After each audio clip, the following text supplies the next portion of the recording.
Hello, welcome to Storytime with Moog. I am Moog, and today we are continuing on with Pride and Prejudice by Jane Austen, starting with chapter 11.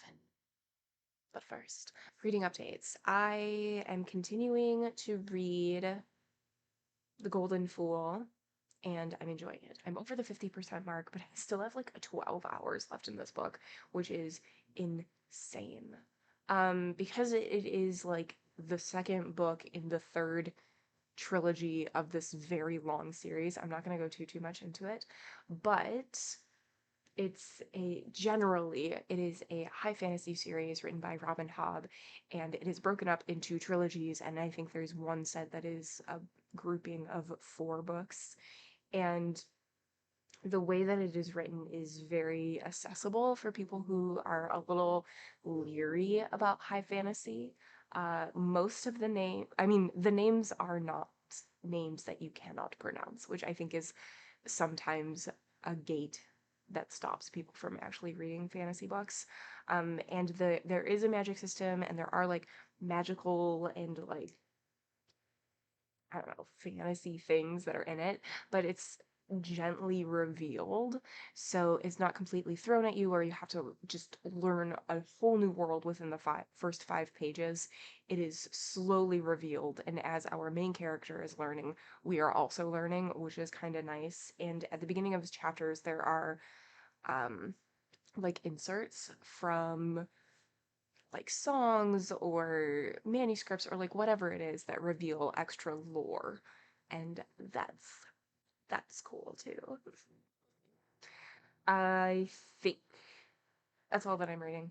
That's it, because I am patiently, so so patiently waiting for my library holds to come in. I have 3 books that have been marked in transit for what seems like a millennia.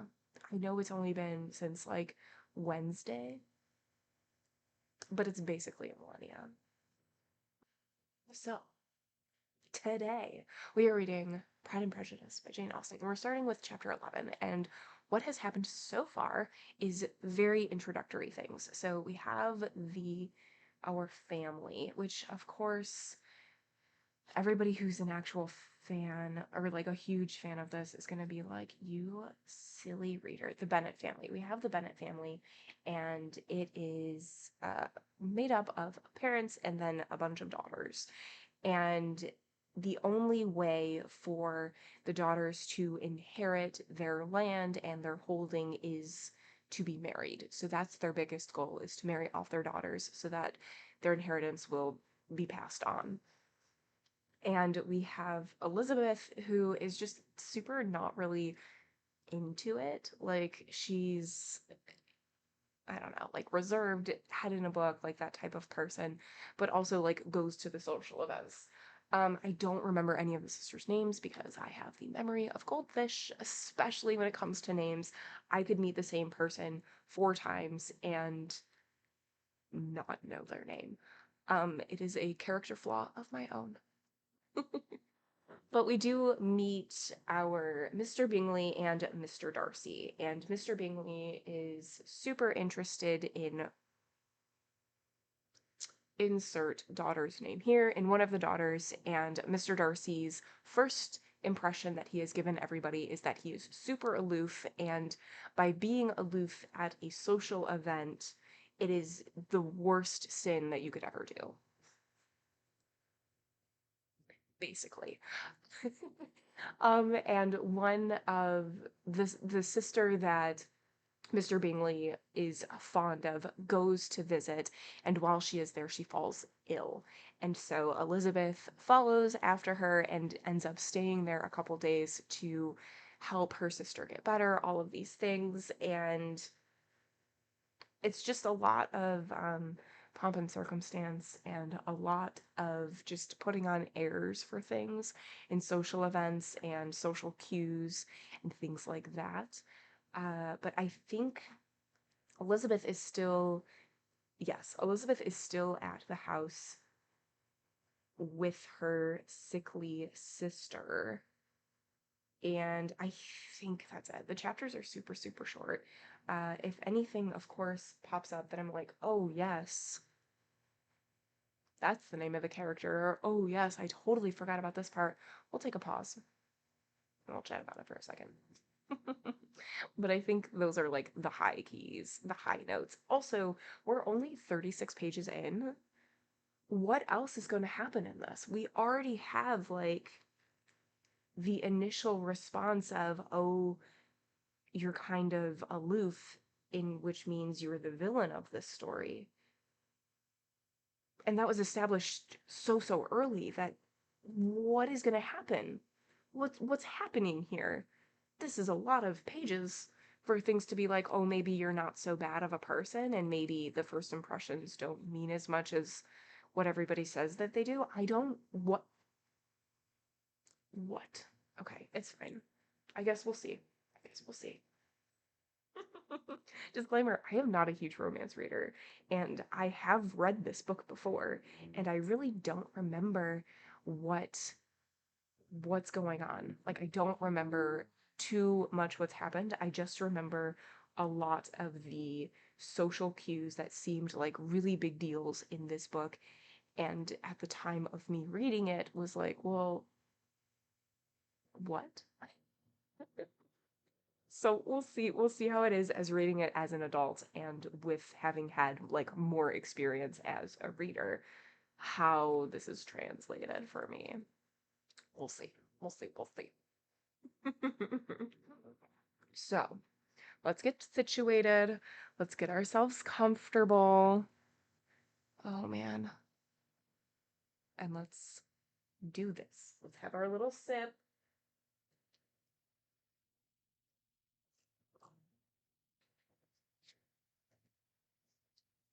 Chapter 11. When the ladies removed after dinner, Elizabeth ran up to her sister, and seeing her well guarded from cold, attended her into the drawing room, where she was welcomed by her two friends with many professions of pleasure, and Elizabeth had never seen them so agreeable as they were during the hour which passed before the gentleman appeared. Okay, I totally forgot the very last thing that happened. um, Elizabeth was being sassy because Mr. Darcy was talking about his preferences in women and saying that he only goes for intelligent women. And she said something about, like, which insinuated that the women that he's associating with now are not intelligent. And so obviously the women who were there were like snuffed and appalled. And I think that's the last thing that happened. Their powers of conversation were considerable. They could describe an entertainment with accuracy, relate an anecdote with humor, and laugh at their acquaintance with spirit. But when the gentleman entered, Jane was no longer the first object. Miss Bingley's eyes were instantly turned towards Darcy, and she had something to say to him before he had advanced many steps. He addressed himself directly to Miss Bennet, with a polite congratulation. Mr. Hurst also made her a slight bow, and said he was very glad. But diffuseness and warmth remained for Bingley's salutation. He was full of joy and attention. The first half-hour was spent in piling up the fire, lest she should suffer from the change of room, and she removed at his desire to the other side of the fireplace, that she might be farther from the door. He then sat down by her, and talked scarcely to anyone else. Elizabeth, at work in the opposite corner, saw it all with great delight. When tea was over, Mr. Hurst reminded his sister-in-law of the card-table, but in vain. She had obtained private intelligence that Mr. Darcy did not wish for cards, and Mr. Hurst soon found even his open petition rejected. She assured him that no one intended to play, and the silence of the whole party on the subject seemed to justify her. Mr. Hurst had therefore nothing to do but to stretch himself on one of the sofas and go to sleep. Darcy took up a book. Miss Bingley did the same, and Mrs. Hurst, principally occupied in playing with her bracelets and rings, joined now and then in her brother's conversation with Miss Bennet.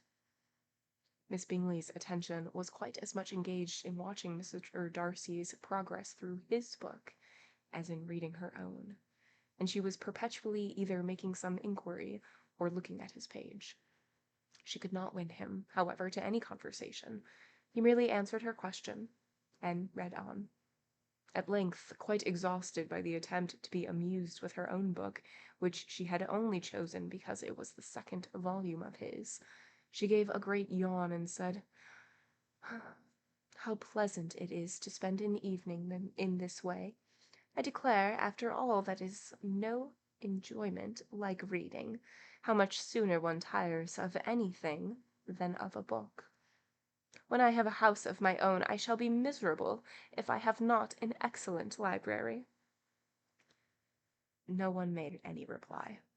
She then yawned again, threw aside her book, and cast her eyes round the room in quest of some amusement, when hearing her brother mentioning a ball to Miss Bennet, she turned suddenly towards him and said, "By the by, Charles, are you really serious in meditating a dance at Netherfield?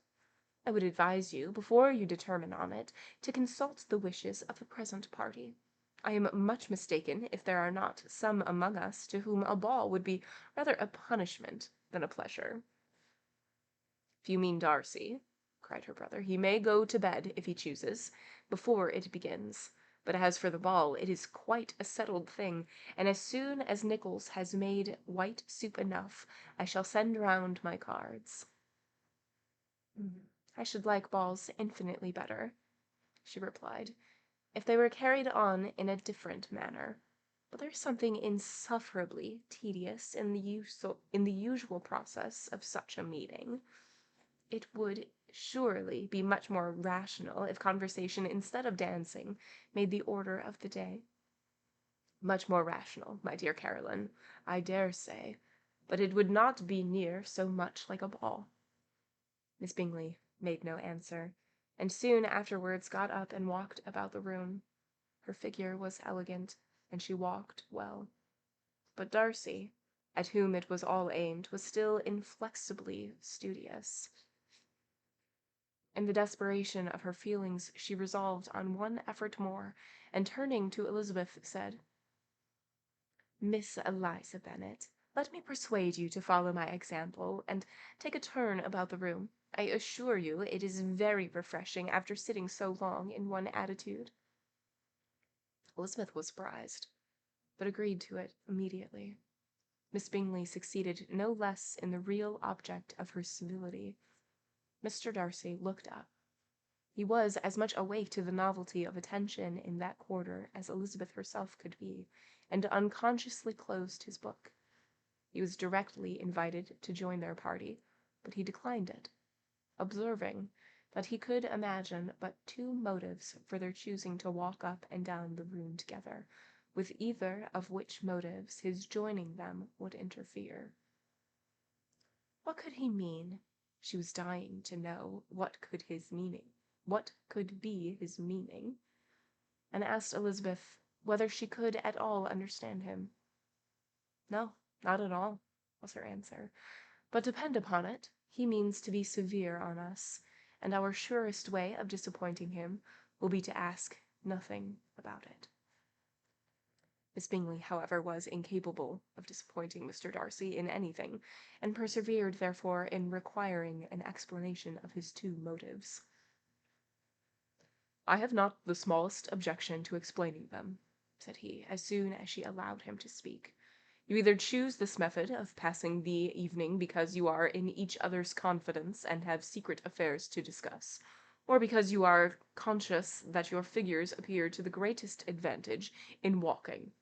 In the first, I should be completely in your way, and if the second, I can admire you much better as I sit by the fire." "Oh, shocking!"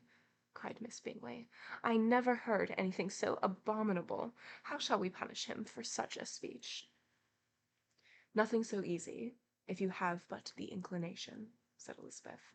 "We can all plague and punish one another, tease him, laugh at him, imitate as you are. You must know how it is to be done." "Upon my honour, I do not." I do assure you that my intimacy has not yet taught me that. T.'s calmness of temper and presence of mind, no, I feel he may defy us there. And as to laughter, we will not expose ourselves, if you please, by attempting to laugh without a subject. Mr. Darcy may hug himself. Mr. Darcy is not to be laughed at, cried Elizabeth. That is an uncommon advantage, and uncommon I hope it will continue, for it would be a great loss to me to have many such acquaintance. I dearly love a laugh. Mr. Bingley, said he, has given me credit for more than can be.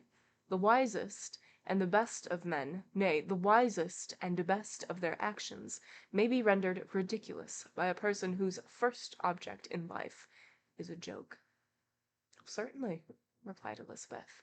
There are such people, but I hope I am not one of them. I hope I never ridicule what is wise or good. Follies and nonsense, whims and inconsistencies do divert me, I own, and I laugh at them whenever I can. But these, I suppose, are precisely what you are without. Perhaps that is not possible for anyone, but it has been the study of my life to avoid those weaknesses which often expose a strong understanding to ridicule, such as vanity and pride. Yes, vanity is a weakness indeed, but pride, where there is a real superiority of mind, pride will be always under good regulation. Elizabeth turned away to hide a smile. Your examination of Mr. Darcy is over, I presume, said Miss Bingley, and pray, what is the result? I am perfectly convinced by it that Mr. Darcy has no defect. He owns it himself without disguise. No, said Darcy, I have made no such pretension. I have faults enough, but they are not, I hope, of understanding. My temper I dare not vouch for. It is, I believe, too little yielding, certainly too little for the convenience of the world. I cannot forget the follies and vices of others so soon as I ought, not their offences against myself. My feelings are not puffed about with every attempt to move them. My temper would perhaps be called resentful. My good opinion, once lost, is lost forever.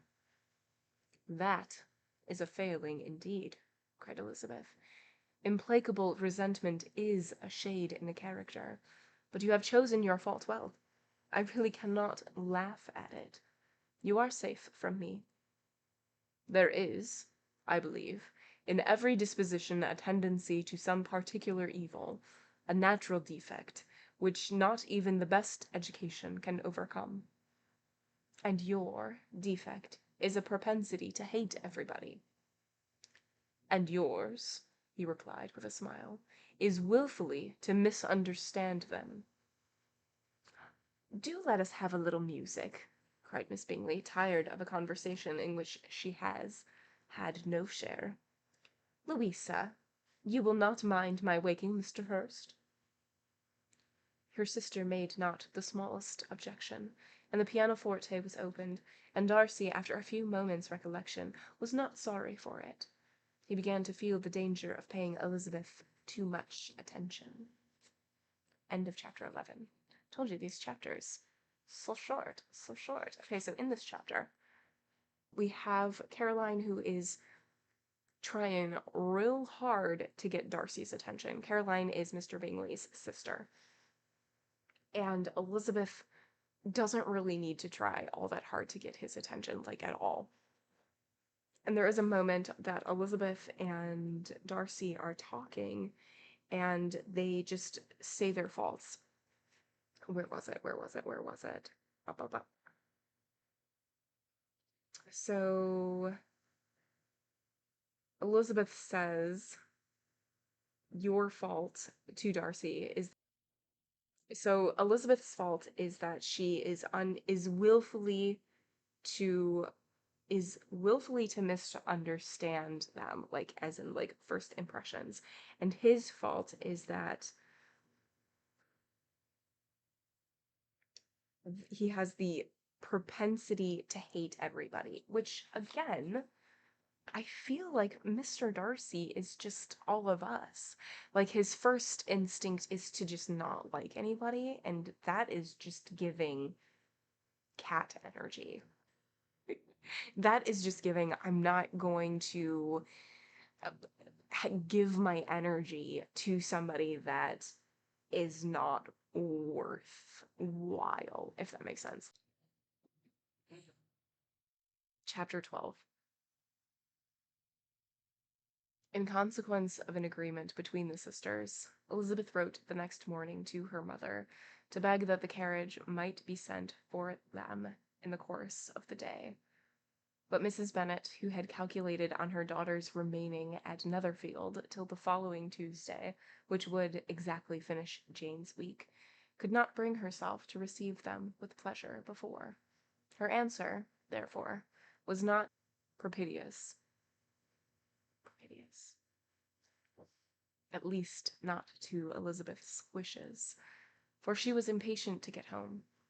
Mrs. Bennet sent them word that they could not possibly have the carriage before Tuesday, and in her postscript it was added that if Mr. Bingley and his sister pressed them to stay longer, she could spare them very well. Against staying longer, however, Elizabeth was positively resolved, nor did she much expect it would be asked, and fearful, on the contrary, as being considered as intruding themselves needlessly long. She urged Jane to borrow Mr. Bingley's carriage immediately, and at length it was settled that their original design of leaving Netherfield that morning should be mentioned, and the request made. The communication excited many professions of concern, and enough was said of wishing them to stay at least till the following day to work on Jane, and till the morrow their going was deferred. Miss Bingley was then sorry that she had postponed the delay, for her jealousy and dislike of one sister much exceeded her affection for the other. The master of the house heard with real sorrow that they were to go so soon, and repeatedly tried to persuade Miss Bennet that it would not be safe for her, that she was not enough recovered, but Jane was firm where she felt herself to be right. To Mr. Darcy it was welcome intelligence. Elizabeth had been at Netherfield long enough. She attracted him more than he liked, and Miss Bingley was uncivil to her, and more teasing than usual to himself. He wisely resolved to be particularly careful that no sign of admiration should now escape him, nothing that could alleviate her with hope of influencing his felicity, sensible that if such an idea had been suggested, his behaviour during the last day must have material weight in confirming or crushing it. Steady to his purpose, he scarcely spoke 10 words to her through the whole of Saturday, and though they were at one time left by themselves for half an hour, he adhered most conscientiously to his book, and would not even look at her. On Sunday, after morning service, the separation, so agreeable to almost all, took place. Miss Bingley's civility to Elizabeth increased at last very rapidly, as well as her affection for Jane, and when they parted, after assuring the latter of the pleasure it would always give her to see her either at Longbourn or Netherfield, and embracing her most tenderly, she even shook hands with the former. Elizabeth took leave of the whole party in the liveliest spirits. They were not welcomed home very cordially by their mother. Mrs. Bennet wondered at their coming, and thought them very wrong to give so much trouble, and was sure Jane would have caught cold again. But their father, though very laconic in his expressions of pleasure, was really glad to see them. He had felt their importance in the family circle. The evening conversation, when they were all assembled, had lost much of its animation, and almost all its sense, by the absence of Jane and Elizabeth. They found Mary, as usual, deep in the study of thoroughbass and human nature, and had some new extracts to admire, and some new observations of threadbare morality to listen to. Catherine and Lydia had information for them of a different sort. Much had been done, and much had been said in the regiment since the preceding Wednesday. Several of the officers had dined lately with their uncle. A private had been flogged, and it had actually been hinted that Colonel Forster was going to be married. End of chapter 12. Okay, so this chapter, super stinking short. Jane is getting better, and it is earlier than what their mother thought that it would be. It has not been a full week, and so she's like, well, the carriage, I simply cannot send a carriage, wanting them to both stay there longer so that Jane can make a really good impression and get closer to Mr. Bingley and get married off. And Elizabeth is like, no, we'll make it. We'll figure out a way to get there. And their dad had missed them, and of course is being stoic about it because that's how dads were back then, and greatly missed their conversation with both of them gone. And Mary, as usual, was just a nose in a book type of a thing. Is there only three sisters? No. No, there's not, because there's also Catherine and Lydia. Okay. Catherine and Lydia. I was going to say, if there's only three, why am I having such a hard time remembering their names? There's not. There's a bunch of them. There's a whole gaggle of them. A murder of them. What is a group of siblings called? I don't even know. Is it like murder? Like crows? I'm assuming it is.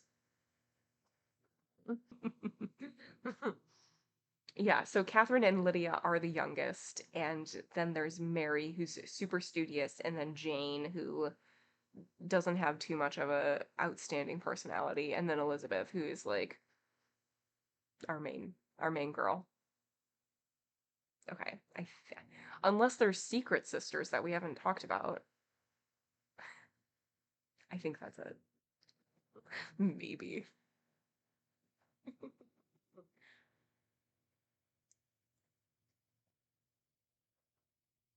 Okay. Chapter 13. I hope, my dear, said Mr. Bennet to his wife, as they were at breakfast the next morning, that you have ordered a good dinner today, because I have reason to expect an addition to our family party. Who do you mean, my dear? I know of nobody that is coming, I am sure, unless Charlotte Lucas should happen to call in, and I hope my dinners are good enough for her. I do not believe she often sees such at home. The person of whom I speak is a gentleman and a stranger. Mrs. Bennet's eyes sparkled. A gentleman and a stranger? Is it Mr. Bingley, I am sure? Why, Jane, you never dropped a word of this, you sly thing. Well, I am sure I shall be extremely glad to see Mr. Bingley, but, oh, good Lord, how unlucky! There is not a bit of fish to be got to-day. Lydia, my love, ring the bell. I shall speak to Hill this moment. It is not Mr. Bingley, said her husband. It is a person whom I never saw in the whole course of my life. This roused a general astonishment, and he had the pleasure of being eagerly questioned by his wife, and $5 at once. $5. Excellent. We got them all. They're all accounted for. The murder has been accounted for. Got it. After amusing himself some time with their curiosity, he thus explained. About a month ago I received this letter, and about a fortnight ago I answered it, for I thought it a case of some delicacy and requiring early attention. It is from my cousin, Mr. Collins, who, when I am dead, may turn you all out of this house as soon as he pleases. Oh, my dear, cried his wife, I cannot bear to hear that mentioned. Pray do not talk of that odious man. I do think it is the hardest thing in the world that your estate should be entailed away from your own children, and I am sure, if I had been you, I should have tried long ago to do something or other about it. Jane and Elizabeth attempted to explain to her the matter of an entail. They had often attempted it before, but it was a subject on which Mrs. Bennet was beyond the reach of reason. and she continued to rail bitterly against the cruelty of settling an estate away from a family of 5 daughters, in favor of a man whom nobody cared anything about. "It certainly is a most inquisitous affair," said Mr. Bennet, "and nothing can clear Mr. Collins from the guilt of inheriting Longbourn. But, if you will listen to this letter, you may, perhaps, be a little softened by his manner of expressing himself." "No, that I am sure I shall not, and I think it very impertinent of him to write to you at all, and very hypocritical. I hate such false friends. Why could he not keep on quarrelling with you as his father did before him?" "Why, indeed, he does seem to have some filial scruples on the head, as you will hear." Hunsford, near Westerham, Kent, 15th October. Dear Sir, the disagreement subsisting between yourself and my late honored father always gave me much uneasiness, and since I have had the misfortune to lose him, I have frequently wished to heal the breach, but for some time I was kept back by my own doubts, fearing lest it might seem disrespectful to his memory for me to be on good terms with anyone with whom he had always pleased him to be at variance. There, Mrs. Bennet. My mind, however, is now made up on the subject, for having received ordination at Easter, I have been so fortunate as to be distinguished by the patronage of the Right Honourable Lady Catherine de Bourgh, widow of Sir Louis de Bourgh, whose bounty and beneficence has preferred me to the valuable rectory of this parish, where it shall be my earnest endeavour to demean myself with grateful respect towards her ladyship, and be ever ready to perform those rites and ceremonies which are instituted by the Church of England. As a clergyman, moreover, I feel it my duty to promote and establish the blessing of peace in all families within the reach of my influence, and on these grounds I flatter myself that my present overtures of goodwill are highly commendable, and that the circumstance of my being next in the entail of Longbourn estate will be kindly overlooked on your side, and not lead you to reject the offered olive branch. I cannot be otherwise than concerned at being the means of injuring your amiable daughters, and beg leave to apologize for it, as well as to assure you of my readiness to make them every possible amends. But of this hereafter. If you should have no objection to receive me into your house, I propose myself the satisfaction of waiting on you and your family, Monday, November 18th, by 4 o'clock, and shall probably trespass on your hospitality till the Saturday se'nnight following, which I can do without any inconvenience, as Lady Catherine is far from objecting to my occasional absence on a Sunday, provided that some other clergyman is engaged to do the duty of the day. I remain, dear sir, with respectful compliments to your lady and daughters, your well-wisher and friend, William Collins. At 4 o'clock, therefore, we may expect this peacemaking gentleman, said Mr. Bennet, as he folded up the letter. He seems to be a most conscientious and polite young man, upon my word, and I doubt not will prove a valuable acquaintance, especially if Lady Catherine should be so indulgent as to let him come to us again. There is some sense in what he says about the girls, however, and if he is disposed to make them any amends, I shall not be the person to discourage him. Though it is difficult, said Jane, to guess in what way he can mean to make us the atonement he thinks us due, the wish is certainly to his credit.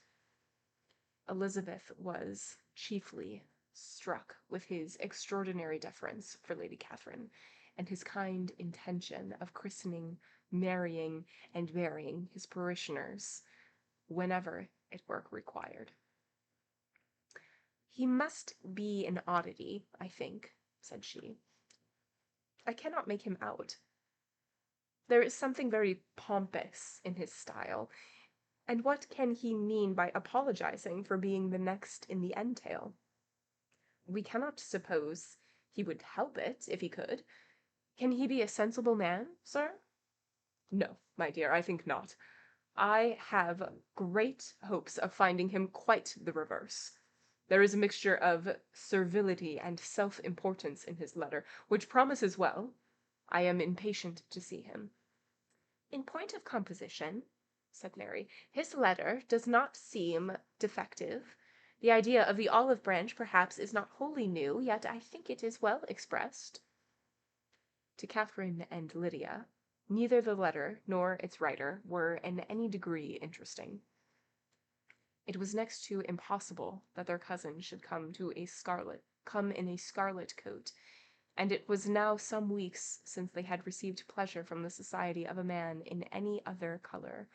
As for their mother, Mr. Collins's letter had done away much of her ill will, and she was preparing to see him with a degree of composure which astonished her husband and daughters.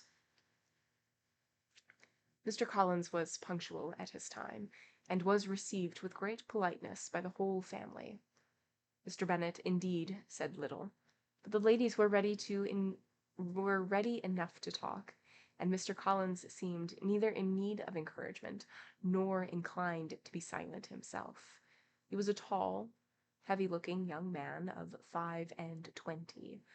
He had not been long seated before he complimented Mrs. Bennet on having so fine a family of daughters, said he had learned much of their beauty, but that, in this instance, fame had fallen short of the truth, and added that he did not doubt her seeing them all in due time well disposed in their marriage. This gallantry was not much to the taste of some of his hearers, but Mrs. Bennet, who quarrelled with no compliments, answered most readily. You are very kind, sir, I am sure, and I wish with all my heart it may prove so, for else they will be destitute enough. Things are settled so oddly. You allude, perhaps, to the entail of this estate. Ah, sir, I do. It is a grievous affair to my poor girls, you must confess. Not that I mean to find fault with you, for such things I know are all chance in this world. There is no knowing how estates will go when once they come to be entailed. I am very sensible, madam, of the hardship of my fair cousins, and could say much on the subject, but that I am cautious of appearing forward and precipitate. But I can assure the young ladies that I come prepared to admire them. At present I will not say more, but perhaps when we are better acquainted. He was interrupted by a summons to dinner, and the girls smiled on each other. They were not the only objects of Mr. Collins's admiration. The hall, the dining room, and all its furniture were examined and praised, and his commendation of everything would have touched Mrs. Bennet's heart, but for the mortifying supposition of his viewing it all as his own future property. The dinner, too, in its turn, was highly admired, and he begged to know to which of his fair cousins the excellence of his cookery was owing. But here he was set right by Mrs. Bennet, who assured him, with some asperity, that they were very well able to keep a good cook, and that her daughters had nothing to do in the kitchen. He begged pardon for having displeased her. In a softened tone he declared himself not at all offended, but he continued to apologize for about a quarter of an hour. End of chapter 13. Okay, so chapter 13, we have the murder of daughters and the mama hanging out, chatting. And the dad is like, oh, hey, I'm gonna have a guest for dinner. By the by. And everyone's like, oh, who is it? And he's like, I don't know, some stranger to me. And they're like, oh, is it Mr. Bingley? And the dad is like, well, okay, first of all, do you know what the meaning of stranger is? Clearly not. I've never met this person. Hence why I said stranger. 'Tis my cousin, Mr. Collins, who is the next in line for the inheritance, the entail of the property, all of that good stuff. And so we read the letter from Mr. Collins, and Mr. Collins is basically like giving out an olive branch, saying like, yeah, I know my dad and you fought, and I just Like, I don't want to live that life, you know? Like, let's be buds, let's be pals. Let me come over to your house on this day in November, and I will stay but a week, and we'll be besties. And so he comes there, they're having dinner, and we meet him, and well, the letter has left a couple of questions. So it's like, okay, well, are his intentions real? Like, is this actually an olive branch, or is this something more nefarious going on that he has yet to reveal? So he's there, he's chatting, all of these things, and I feel like I shouldn't like him. I think that's what good old Jane Austen is trying to deliver to us, to be like, he's the one who's taking away their property, this man, instead of the actual daughters of the person who owns the property and owns everything. So I think that's the key, that we're just not supposed to like him. But and when he comes in swaggering about, he's not swaggering. He hasn't swaggered one little bit. But when he comes in and it's just like being nice, I just get my little sus eyes out. I like pop them on like Mr. Potato Head, and I'm like, we will reserve judgment. And then maybe I will take my sus eyes off. But until then, okay. Chapter 14. During dinner, Mr. Bennet scarcely spoke at all, but when the servants were withdrawn, he thought it time to have some conversation with his guest, and therefore started a subject in which he expected him to shine, by observing that he seemed very fortunate in his patroness. Lady Catherine de Bourgh's attention to his wishes and consideration for his comfort appeared very remarkable. Mr. Bennet could not have chosen better. Mr. Collins was eloquent in her praise. The subject elevated him to more than usual solemnity of manner, and with a most important aspect he protested that he had never in his life witnessed such behaviour in a person of rank, such affability and condescension as he had himself experienced from Lady Catherine. She had been graciously pleased to approve of both the discourses, which he had already had the honour of preaching before her. She had also asked him twice to dine at Rosings, and had sent for him only the Saturday before, to make up her pool of quadrille in the evening. Lady Catherine was reckoned proud by many people he knew, but he had never seen anything but affability in her. She had always spoken to him as he would to any other gentleman. She made not the smallest objection to his joining in the society of the neighbourhood, nor to his leaving his parish occasionally for a week or two to visit his relations. She had even condescended to advise him to marry as soon as he could, provided he chose with discretion, and had once paid him a visit in his humble parsonage, where she had perfectly approved all the alterations he had been making, and had even vouchsafied to suggest some herself.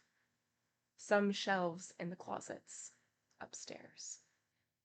"That is all very proper and civil, I am sure," said Mrs. Bennet, "and I dare say she is a very agreeable woman. It is a pity that great ladies in general are not more like her. Does she live near you, sir?" "The garden in which stands my humble abode is separated only by a lane from Rosings Park, her ladyship's residence." "I think you said she was a widow, sir. Has she any family?" She has only one daughter, the heiress of Rosings, and of extensive property." "Ah!" cried Mrs. Bennet, shaking her head. "Then she is better off than many girls. And what sort of young lady is she? Is she handsome?" "Oh, she is most charming young lady indeed. Lady Catherine herself said that, in point of true beauty, Miss de Bourgh is far superior to the handsomest of her sex, because there is that in her features which marks the young woman of distinguished birth. She is unfortunately of a sickly constitution, which has prevented her making that progress in many accomplishments, which she could not otherwise have failed of, as I am informed by the lady who superintended her education, and who still resides with them. But she is perfectly amiable, and often condescends to drive by my humble abode in her little phaeton and ponies. Has she been presented? I do not remember her name among the ladies at court. Okay. Her indifferent state of health unhappily prevents her being in town, and by that means, as I told Lady Catherine myself one day, has deprived the British court of its brightest ornament.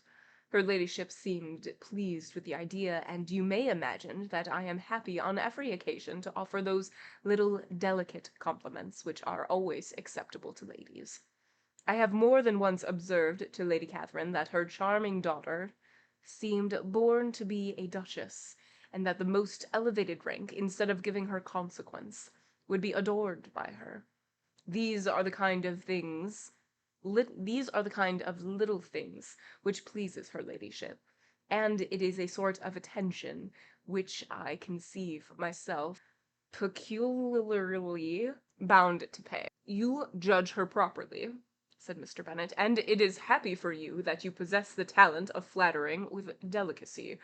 May I ask whether these pleasing attentions proceed from the impulse of the moment, or are the result of previous study?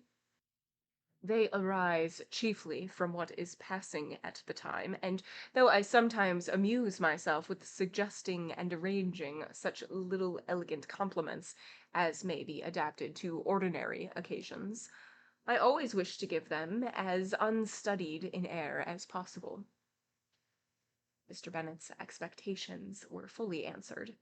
His cousin was as absurd as he had hoped, and he listened to him with the keenest enjoyment, maintaining at the same time the most resolute composure of countenance, and, except in an occasional glance at Elizabeth, requiring no partner in his pleasure. By tea-time, however, the dose had been enough, and Mr. Bennet was glad to take his guest into the drawing-room again, and when tea was over, glad to invite him to read aloud to the ladies.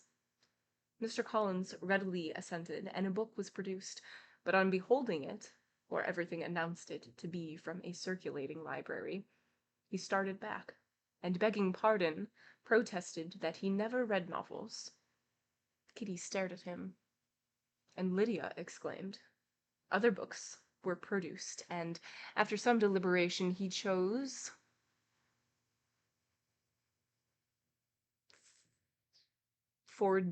Fordyce's Sermons. Lydia gaped as he opened the volume, and before he had, with very monotonous solemnity, read 3 pages, she interrupted him with, "Do you know, mamma, that my Uncle Phillips talk of turning away Richard, and if he does, Colonel Forster will hire him? My aunt told me so herself on Saturday. I shall walk to Meryton tomorrow to hear more about it, and to ask when Mr. Denny comes back from town."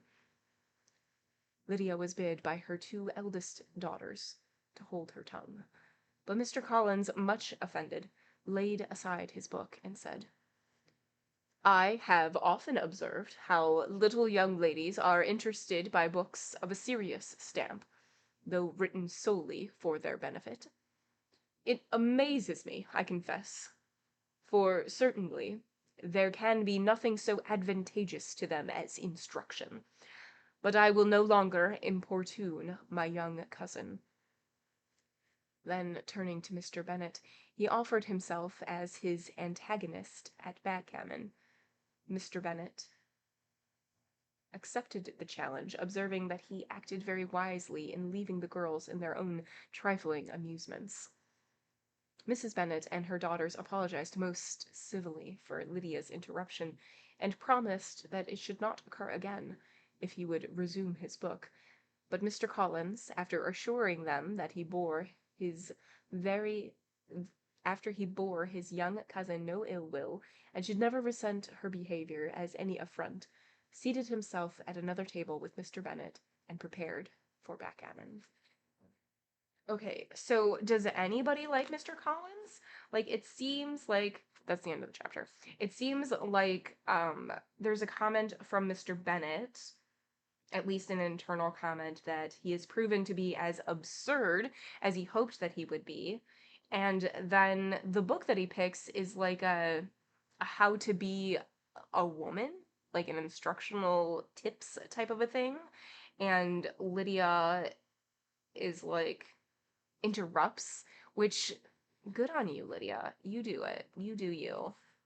Um, and it just seems like nobody really likes him.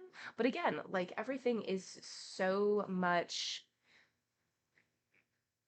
like putting on airs and pretending like everything is okay that they can't really be like, maybe you shouldn't have picked this book to read to five of your female cousins.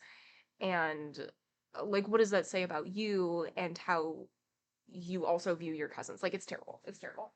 Good on you, Lydia, the hero of this chapter right now. And let's see, what else has happened? That 10 minutes. Yes, I mean that's pretty much it. That's the big highlight of that chapter. All right.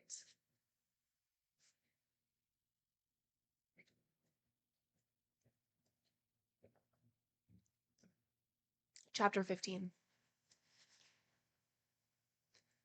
Mr. Collins was not a sensible man, and the deficiency of nature had been but little assisted by education or society. The greatest part of his life having been spent under the guidance of an illiterate and miserly father, and though he belonged to one of the universities, he had merely kept the necessary terms, without forming at it any useful acquaintance. The subjection in which his father had brought him up and given him originally great humility of manner, but it was now a good deal counteracted by the self-conceit of a weak head, living in retirement, and the consequential feelings of early and unexpected prosperity.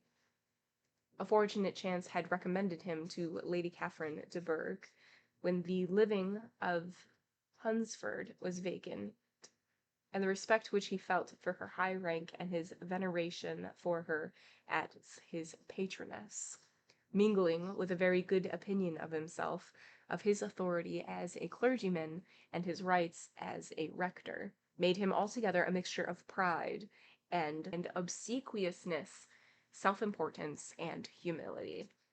Having now a good house and a very sufficient income, he intended to marry, and in seek of reconciliation with the Longbourn family he had a wife in view, as he meant to choose one of the daughters, if he found them as handsome and amiable as they were represented by common report. This was his plan of amends, of atonement, for inheriting their father's estate, and he thought it an excellent one, full of eligibility and suitability, and excessively generous and disinterested on his own part. His plan did not vary on seeing them. Miss Bennet's lovely face confirmed his views, and established all his strictest notions of what was due to seniority, and for the first evening she was his settled choice. The next morning, however, made an alteration, for in a quarter of an hour's tete-a-tete with Mrs. Bennet before breakfast, a conversation beginning with his parsonage house, and leading naturally to the avowal of his hopes that a mistress for it might be found at Longbourn, produced from her, amid very complacent smiles and general encouragement, a caution against the very Jane he had fixed on.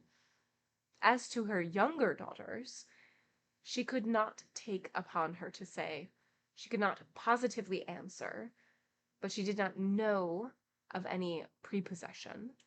Her eldest daughter, she must just mention, she felt it incumbent on her to hint, was likely to be very soon engaged. Mr. Collins had only to change from Jane to Elizabeth, and it was soon done. Done while Mrs. Bennet was stirring the fire. Elizabeth, equally next to Jane in birth and beauty, succeeded her, of course. Mrs. Bennet treasured up the hint, and trusted that she might soon have two daughters married, and the man whom she could not bear to speak of the day before was now high in her good graces. Lydia's intention of walking to Meryton was not forgotten. Every sister except Mary agreed to go with her, and Mr. Collins was to attend them, at the request of Mr. Bennet, who was most anxious to get rid of him, and have his library to himself, for thither Mr. Collins had followed him after breakfast, and there he would continue nominally engaged with one of the largest folios in the collection, but really talking to Mr. Bennet with little cessation of his house and garden at Hunsford.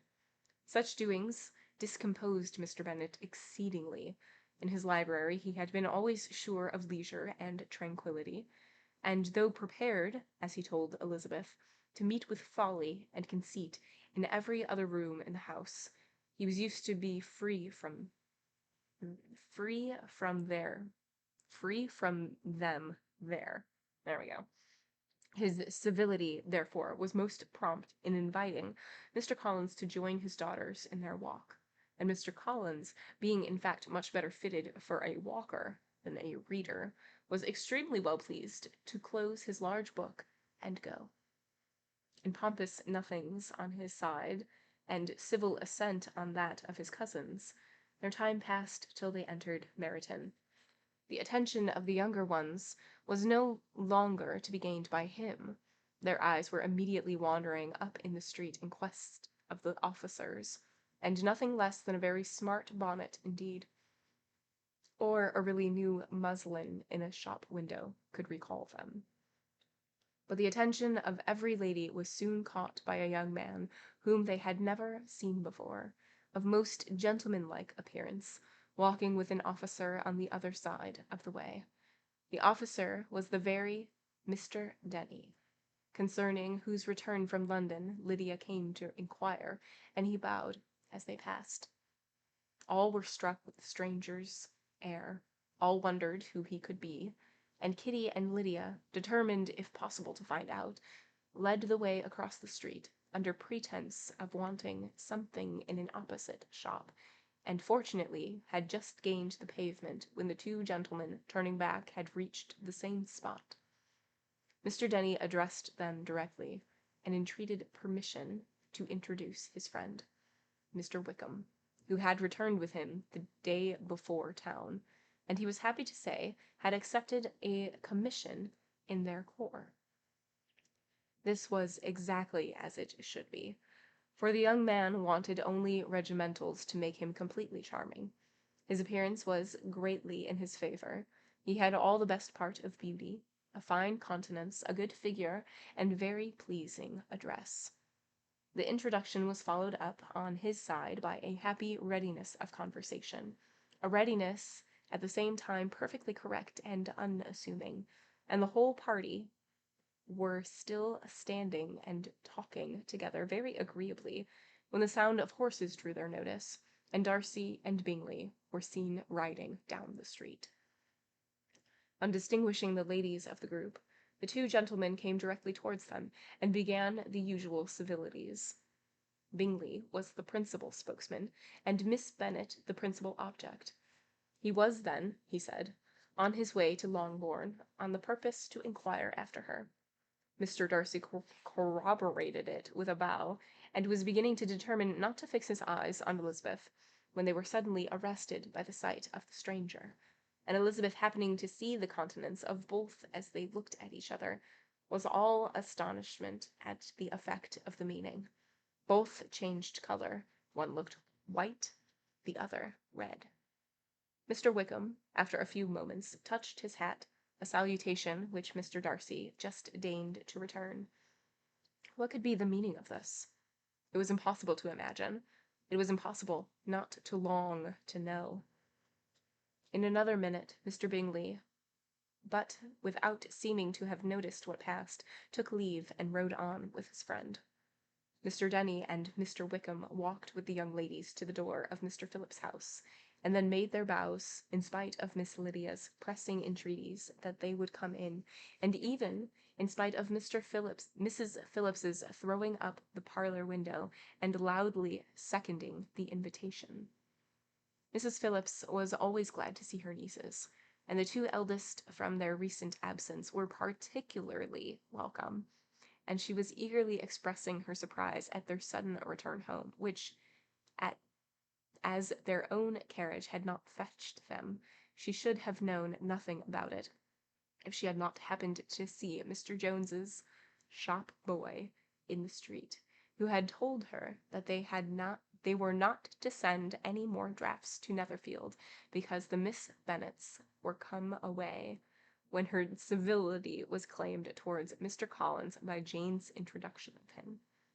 She received him with her very best politeness, which he returned with as much more, apologizing for his intrusion, without any previous acquaintance with her, which he could not help flattering himself, however might be justified by his relationship to the young ladies who introduced him to her notice. Mrs. Phillips was quite awed by such an excess of good breeding, but her contemplation of one stranger was soon put to an end by exclamations and inquiries about the other, of whom, however, she could only tell her nieces what they already knew, that Mr. Denny had brought him from London, and that he was to have a lieutenant's commission in the shire. There's that M dash, that double dash, where you can just like fill in the place so that it would be more pertinent and more like, oh, maybe this place no longer exists type of a thing. So a fill in the blank, but it must end in shire. She had been watching him the last hour, she said, as she walked up and down the street, and had Mr. Wickham appeared Kitty and Lydia, would certainly have continued the occupation, but unlucky no one passed the windows now except a few of the officers, who, in comparison with the stranger, were become stupid, disagreeable fellows. Some of them were to dine with the Phillipses the next day, and their aunt promised to make her husband call on Mr. Wickham and give him an invitation also, if the family from Longbourn would come in the evening. This was agreed to, and Mrs. Phillips protested that they would have a nice, comfortable, noisy game of lottery tickets, and a little bit of hot supper afterwards. The prospect of such delights were very cheering, and they parted in mutual good spirits. Mr. Collins repeated his apologies in quitting the room, and was assured with unwearying civility that they were perfectly needless. As they walked home, Elizabeth related to Jane what she had seen pass between the two gentlemen, but though Jane would have defended either or both, had they appeared to be wrong, she could no more explain such behaviour than her sister. Mr. Collins, on his return, highly gratified Mrs. Bennet by admiring Mrs. Phillips's manners and politeness. He protested that, except Lady Catherine and her daughter, he had never seen a more elegant woman, for she had not only received him with the utmost civility, but had even pointedly included him in their invitation for the next evening, although utterly unknown to her before. Something he supposed might be attributed to his connection with them, but yet he had never met with so much attention in the whole course of his life. End of chapter 15. Okay, so this chapter, the daughters all, except for Mary, go out to town to their aunt's place because they know that there's going to be officers, and oh my gosh, they're so handsome. So they go there to do a little sightseeing, but also to like visit with the aunt. And while they're there, Bingley, oh wait, no, reverse. Mr. Collins is the cousin, and he is hanging out with Mr. Bennet, and Mr. Bennet is getting a little annoyed with him because Collins has gone into the library with Mr. Bennet, and instead of like reading and being quiet, which is the whole purpose of Mr. Bennet retreating to that room, he is just talking incessantly. So when the sisters go out, Mr. Bennet is like, hey, why don't you go on a walk with them? And Mr. Collins is like, you know what, that's a great idea. So he goes along there with them. And as they're at the aunt's, Mr. Bingley and Darcy show up, and the aunt is just so excited to see them, blah, blah, blah, because they've been away, so they're like catching up and everything, and she invites them to dinner the next day. They're going to play tickets. What is it? Lottery tickets?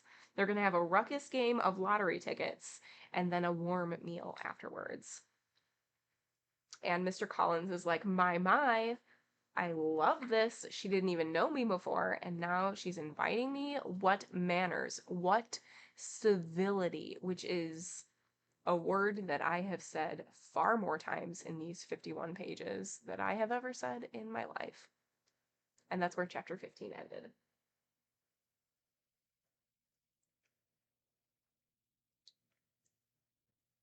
All right. Tally, let's us sally forth. Tally ho. Chapter 16. As no objection was made to the young people's engagement with their aunt, and all Mr. Collins's scruples of leaving Mr. and Mrs. Bennet for a single evening during his visit were most steadily resisted, the coach conveyed him and his 5 cousins at a suitable hour to Meryton, and the girls had the pleasure of hearing, as they entered the drawing-room, that Mr. Wickham had accepted their uncle's invitation, and was then in the house. When this information was given, and they had all taken their seats, Mr. Collins was at leisure to look around him and admire, and he was so much struck with the size of furniture of the apartment, that he declared he might almost have supposed himself in the small summer breakfast parlour at Rosings. A comparison that did not at first convey much gratification, but when Mrs. Phillips understood from him what Rosings was, and who was its proprietor, when she had listened to the description of only one of Lady Catherine's drawing-rooms, and found that the chimney-piece alone had cost £800, she felt all the force of the compliment, and would hardly have resented a comparison with the housekeeper's room.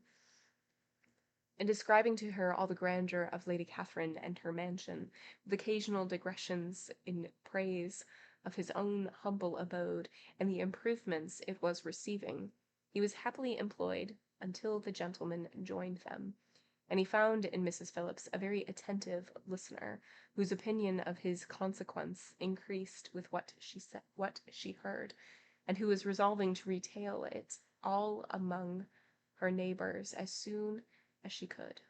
To the girls, who could not listen to their cousin, and who had nothing to do but to wish for an instrument, and examine their own indifferent imitations of china on the mantelpiece, the interval of waiting appeared very long. It was over at last, however. The gentlemen did approach, and when Mr. Wickham walked into the room, Elizabeth felt that she had neither been seeing him before, nor thinking of him since, with the smallest degree of unreasonable admiration. The officers of the shire were in general a very creditable, businesslike set, and the best of them were of the present party, but Mr. Wickham was as far beyond them all in person, countenance, air, and walk, and they were superior to the broad-faced, stuffy Uncle Phillips, breathing port wine, who followed them into the room. Mr. Wickham was the happy man towards whom almost every female eye was turned, and Elizabeth was the happy woman by whom he finally seated himself, and the agreeable manner in which he immediately fell into conversation, though it was only on its being a wet night, and on the probability of a rainy season, made her feel that the commonest, dullest, most threadbare topic might be rendered interesting by the skill of the speaker. With such rivals of the notice of the fair as Mr. Wickham and the officers, Mr. Collins seemed likely to sink into insignificance. To the young ladies he certainly was nothing, but he had still at intervals a kind listener in Mrs. Phillips, and was, by her watchfulness, most abundantly supplied with coffee and muffin. When the card tables were placed, he had an opportunity of obliging her in return, by sitting down to whist. "I know a little of the game at present," said he, "but I shall be glad to improve myself, for in my situation of life—" Mrs. Phillips was very thankful for his compliance, but could not wait for his reason.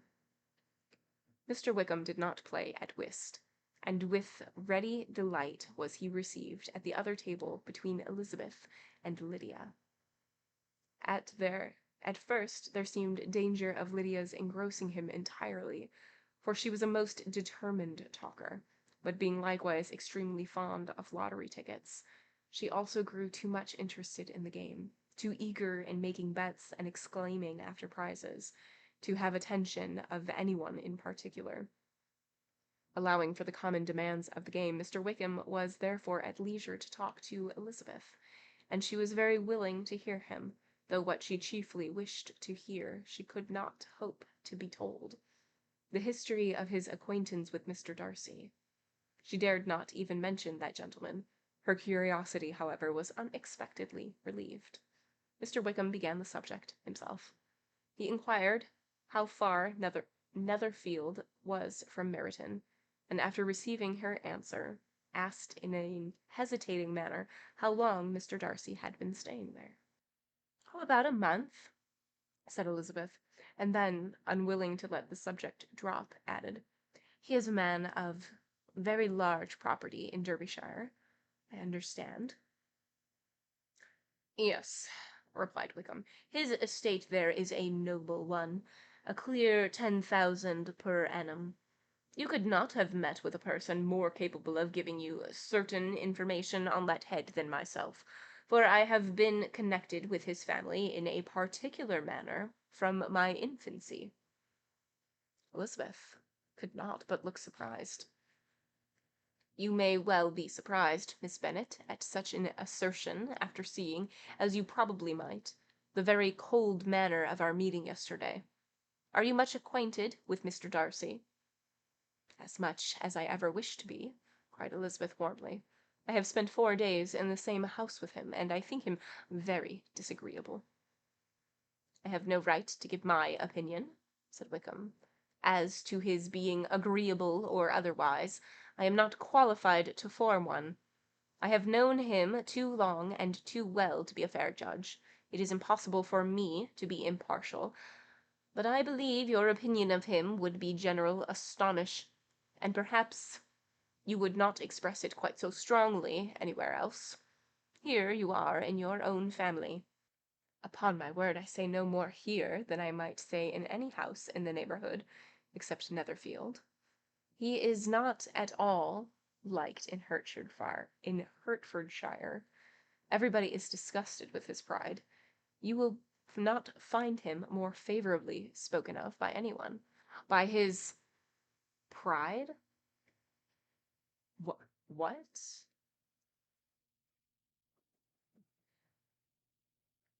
"I cannot pretend to be sorry," said Wickham, after a short interruption, "that he or that any man should not be estimated beyond their deserts. But with him I believe it does not often happen. The word is blinded by his fortune and consequence, or frightened by his high and imposing manners, and sees him only as he chooses to be seen. Well, I should take him, even on my slight acquaintance, to be an ill-tempered man." Wickham only shook his head. "I wonder," said he, at the next opportunity of speaking, "whether he is likely to be in this country much longer." "I do not know at all, but I heard nothing of his going away when I was at Netherfield. I hope your plans in favour of the shire will not be affected by his being in the neighbourhood." "Oh, no! It is not for me to be driven away by Mr. Darcy.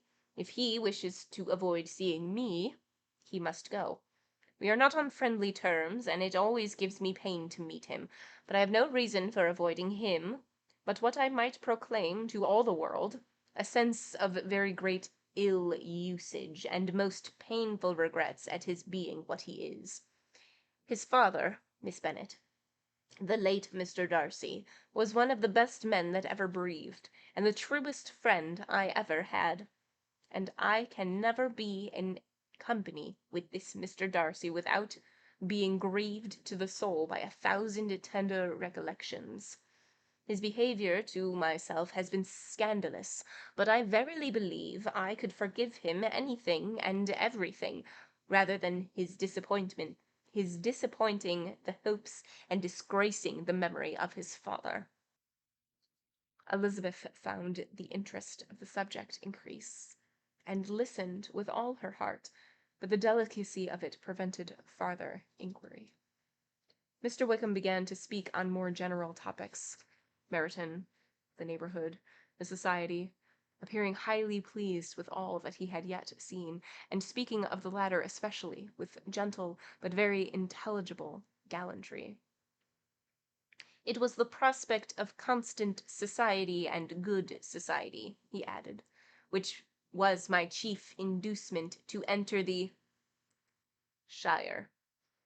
I knew it had to be a most respectable, agreeable corps, and my friend Denny tempted me farther by his account of their present quarters, and the very great attentions and excellent acquaintance Meryton had procured them.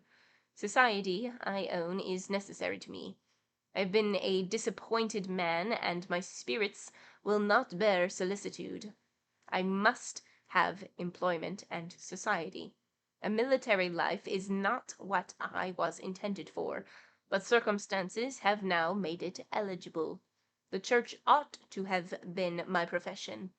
I was brought up for the church, and I should at this time have been in possession of a most valuable living, had it pleased the gentleman we were speaking of just now. Indeed. Yes. The late Mr. Darcy bequeathed me the next presentation of the best living in his gift. He was my godfather, and excessively attached to me. I cannot do justice to his kindness. He meant to provide for me amply, and thought he had done it. But when the living fell, it was given elsewhere. Oh, good heavens! Cried Elizabeth. But how could that be? How could his will be disregarded? Why did not you seek legal redress? There was just such an informality in the terms of the bequest as to give me no hope from law. A man of honour could not have doubted the intention, but Mr. Darcy chose to doubt it, or to treat it as a merely conditional recommendation, and to assert that I had forfeited all claim to it by extravagance, impudence, in short, anything of nothing. Certain it is that the living became vacant 2 years ago, exactly as I was of an age to hold it, and that it was given to another man, and no less to deserve to lose it. I have a warm, unguarded temper, and I may perhaps have sometimes spoken my opinion of him, and to him, too freely. I can recall nothing worse. But the fact is that we are very different sorts of men, and that he hates me. Oh, that is quite shocking. He deserves to be publicly disgraced. Some time or other he will be, but it shall not be by me. Till I can forget his father, I can never defy or expose him. Elizabeth honoured him for such feelings, and thought him handsomer than ever as he expressed them. But what, said she after a pause, can have been his motive? What can have induced him to behave so cruelly? A thorough, determined dislike of me, a dislike which I cannot but attribute to some measure of jealousy.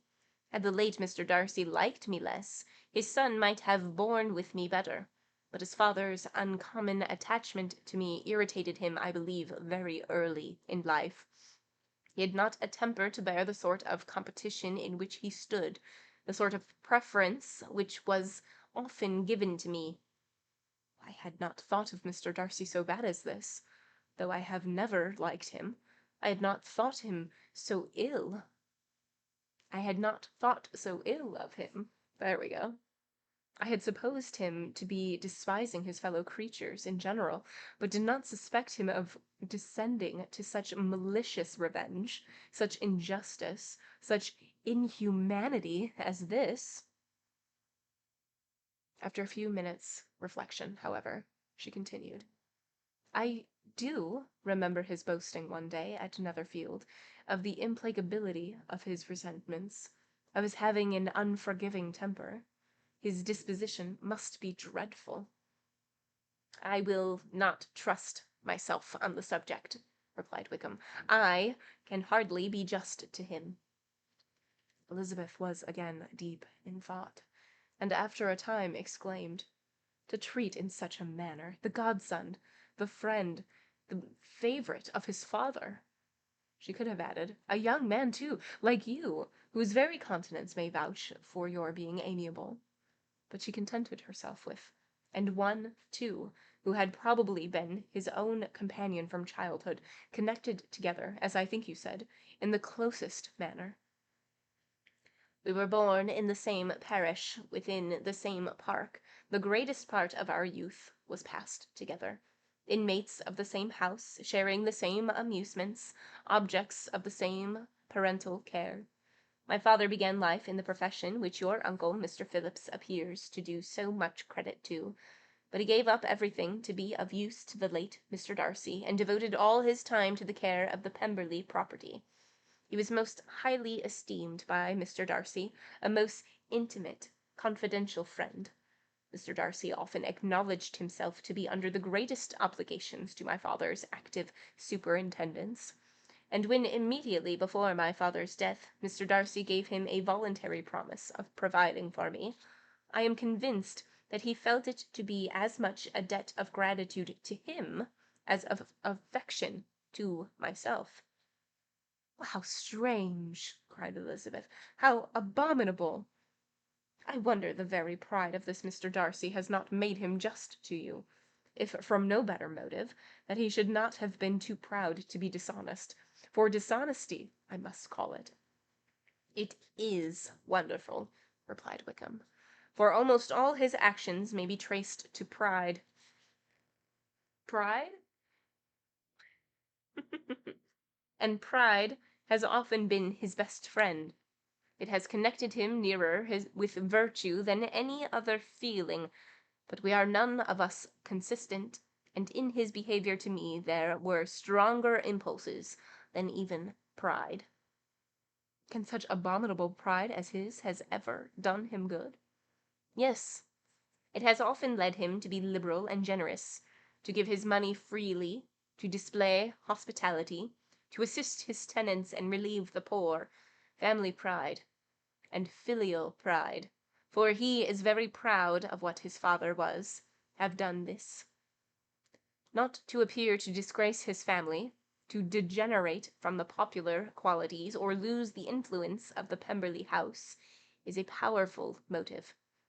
He has also brotherly pride, which with some brotherly affection makes him a very kind and careful guardian of his sister, and you will hear him generally cried up as the most attentive and best of brothers.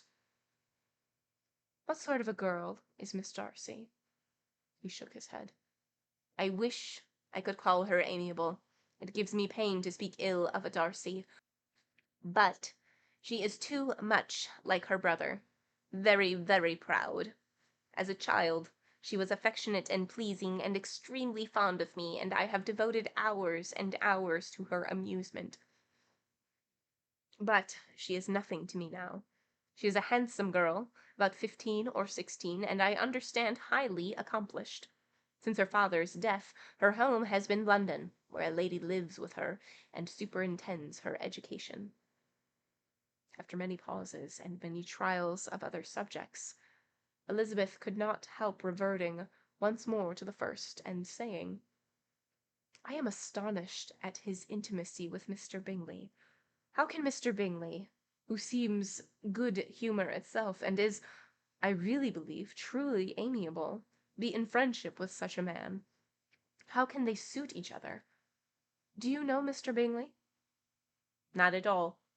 Oh, he is a sweet-tempered, amiable, charming man. He cannot know what Mr. Darcy is. Probably not. But Mr. Darcy can please where he chooses. He does not want abilities. He can be a conversable companion if he thinks it worth his while. Among those who are at all his equals in consequence, he is a very different man from what he is to the less prosperous. His pride never deserts him, but with the rich he is liberal-minded, just, sincere, rational, honorable, and perhaps agreeable, allowing something for fortune and figure. The whist party soon afterwards breaking up, the players gathered round the other table, and Mr. Collins took his station between his cousin Elizabeth and Mrs. Phillips. The usual inquiries as to his success were made by the latter. It had not been very great. He had lost every point.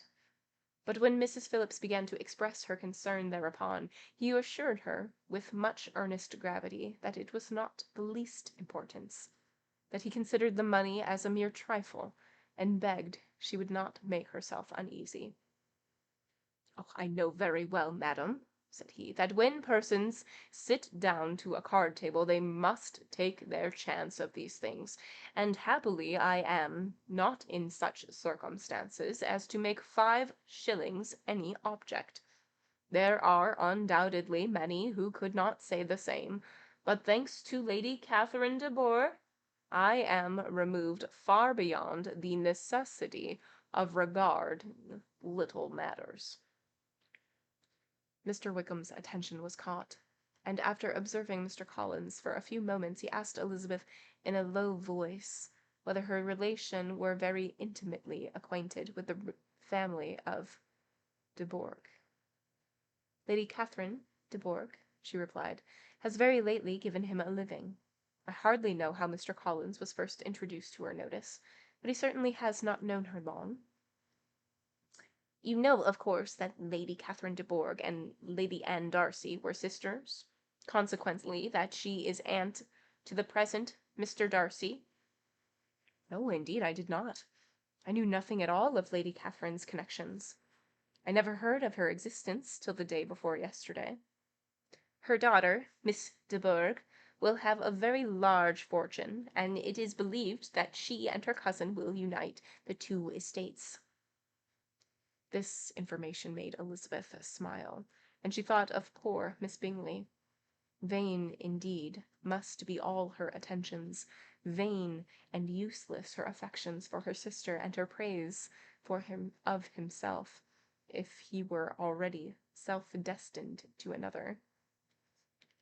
"Mr. Collins," said she, "speaks highly both of Lady Catherine and her daughter, but from some particulars that he has related of her ladyship, I suspect his gratitude misleads him, and that in spite of her being his patroness, she is an arrogant, conceited woman." "I believe her to be both, in a great degree," replied Wickham. "I have not seen her for many years, but I very well remember that I never liked her, and that her manners were dictatorial and insolent. She has the reputation of being remarkably sensible and clever, but I rather believe she derives part of her abilities from her rank and fortune, part from her authoritative manner, and the rest from the pride of her nephew, who chooses that every one connected with him should have an understanding of the first class." Elizabeth allowed that he had given a very rational account of it, and they continued talking together with mutual satisfaction till supper put an end to cards, and gave the rest of the ladies their share of Mr. Wickham's attentions. There could be no conversation in the noise of Mrs. Phillips's supper party, but his manners recommended him to everybody. Whatever he said was said well, and whatever he did, done gracefully.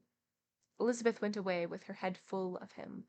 She could think of nothing but of Mr. Wickham, and of what he had told her, all the way home.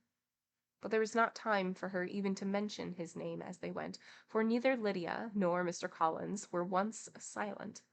Lydia talked incessantly of lottery tickets, of the fish she had lost, and the fish she had won.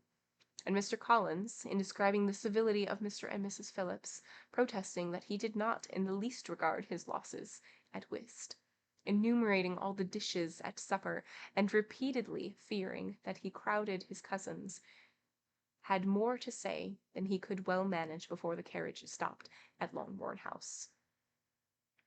End of chapter 16.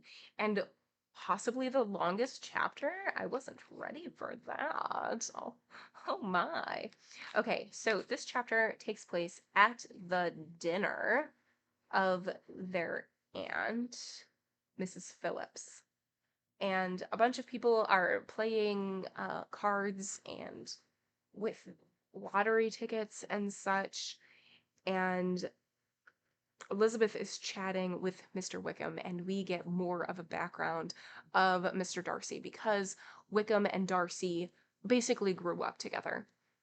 And Wickham's is saying, "Oh, I loved his dad. His dad was the literal best person who has ever lived, and he was my godfather. And for that, I can never actually be mad at Mr. Darcy, but Darcy is not great.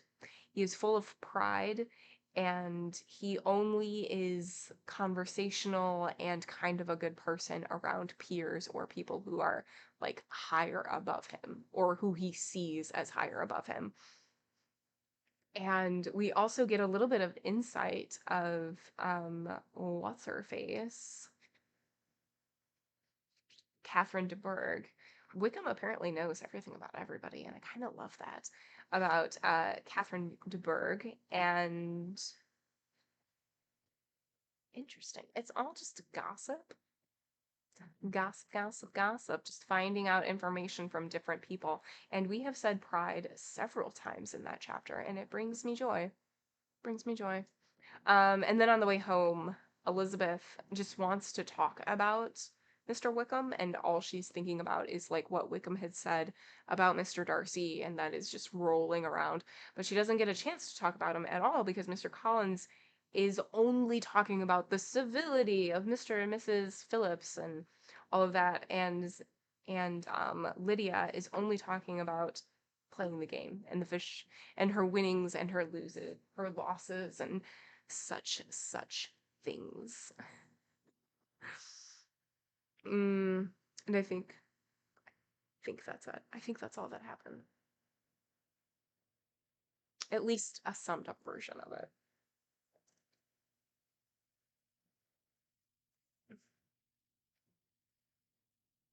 Okay. Chapter 17. Elizabeth related to Jane the next day what had passed between Mr. Wickham and herself.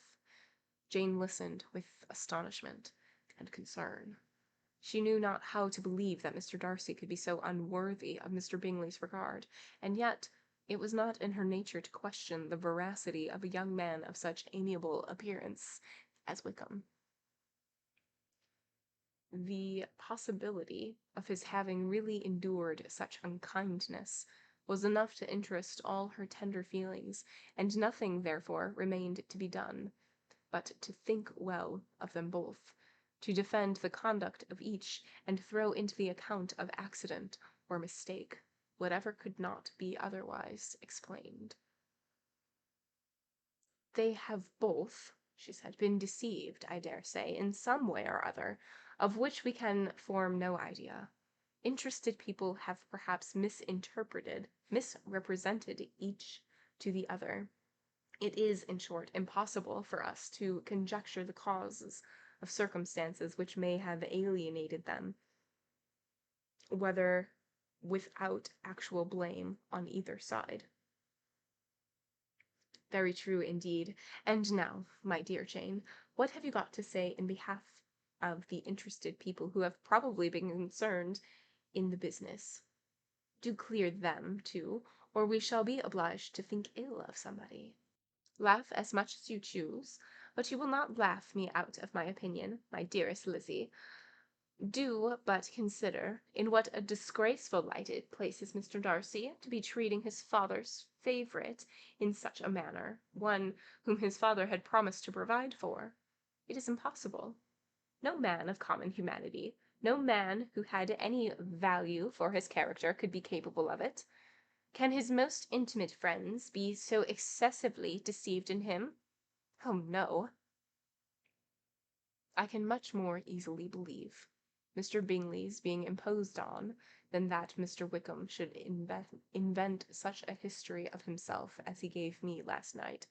Names, facts, everything mentioned without ceremony. If it be not so, let Mr. Darcy contradict it. Besides, there is truth in his looks. It is difficult indeed. It is distressing. One does not know what to think. I beg your pardon. One knows exactly what to think.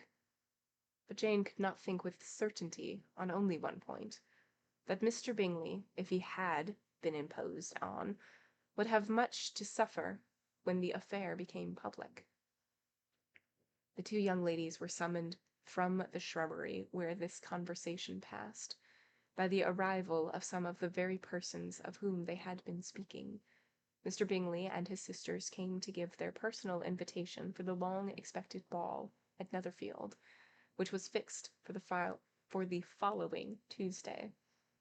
The two ladies were delighted to see their dear friend again, called it an age which they had met, and repeatedly asked what she had been doing with herself since their separation. To the rest of the family they paid little attention, avoiding Mrs. Bennet as much as possible, saying not much to Elizabeth, and nothing at all to the others. They were soon gone away, rising from their seats with an activity which took their brother by surprise, and hurrying off as if eager to escape from Mrs. Bennet's civilities.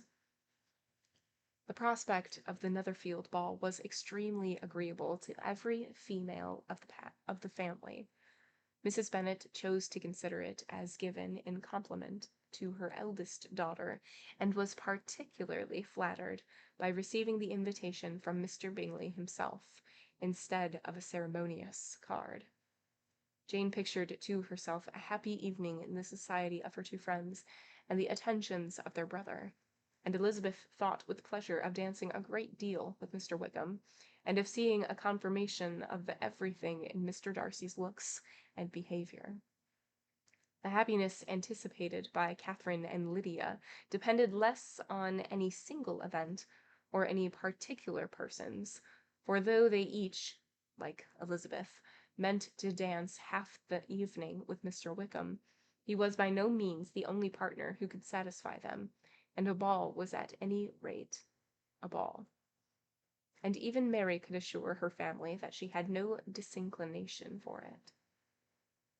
What can I have my mornings to myself? While I can have my mornings to myself, said she, it is enough, I think it no sacrifice to join occasionally in evening engagements. Society has claims on all of us, and I profess myself one of those who consider intervals of recreation and amusement as desirable for anybody. Elizabeth's spirits were so high on the occasion, that though she did not often speak unnecessarily to Mr. Collins, she could not help asking him whether he intended to accept Mr. Bingley's invitation, and if he did, whether he would think it proper to join in the evening's amusement.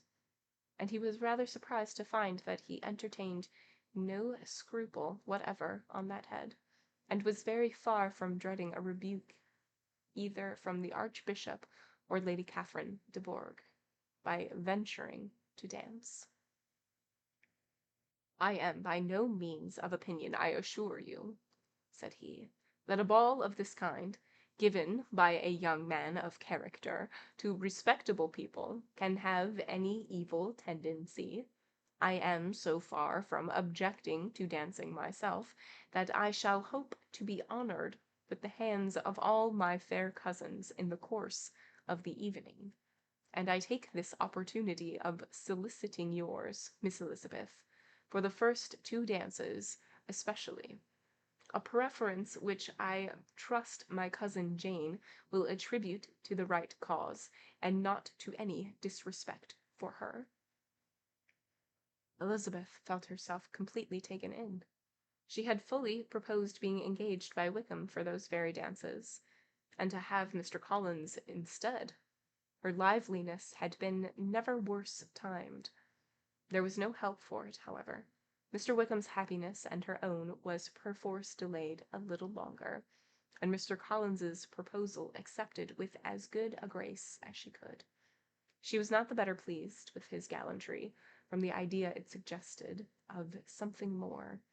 It now first struck her that she was selected from among her sisters as worthy of being the mistress of Hunsford Parsonage, and of assisting to form a quadrille table at Rossings, in the absence of more eligible visitors.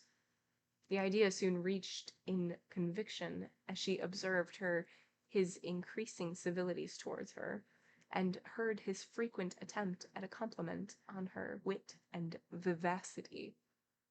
And though more astonished than gratified herself by this effect of her charms, it was not long before her mother gave her to understand that the probability of their marriage was exceedingly agreeable to her.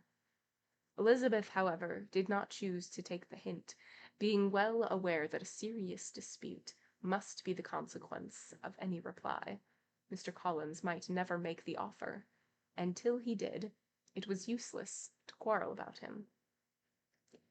If there had not been a Netherfield ball to prepare for and talk of, the younger Miss Bennets would have been in a pitiable state at this time. For from the day of the invitation to the day of the ball, there was such a succession of rain as prevented their walkings to Meryton once. No aunt, no officers, no news could be sought after. The very shoe roses for Netherfield were got by proxy.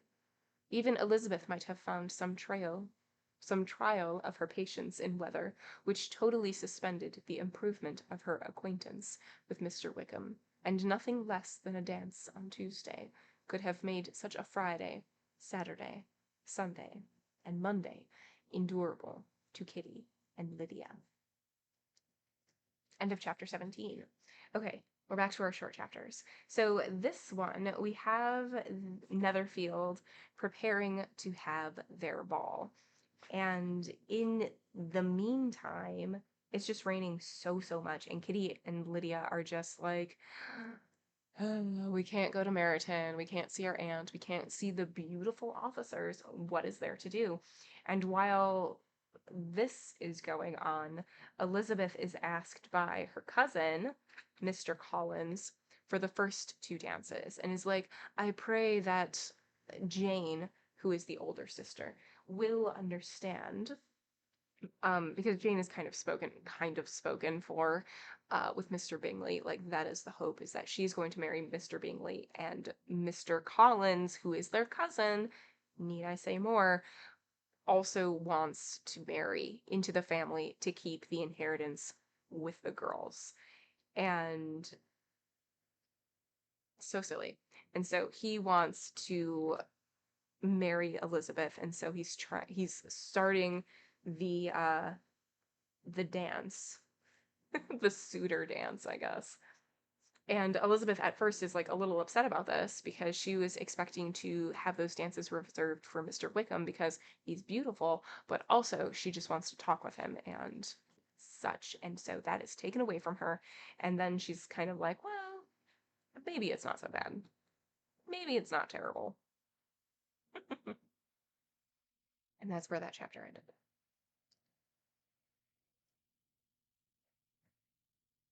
All right. Is a lot going to happen at this ball?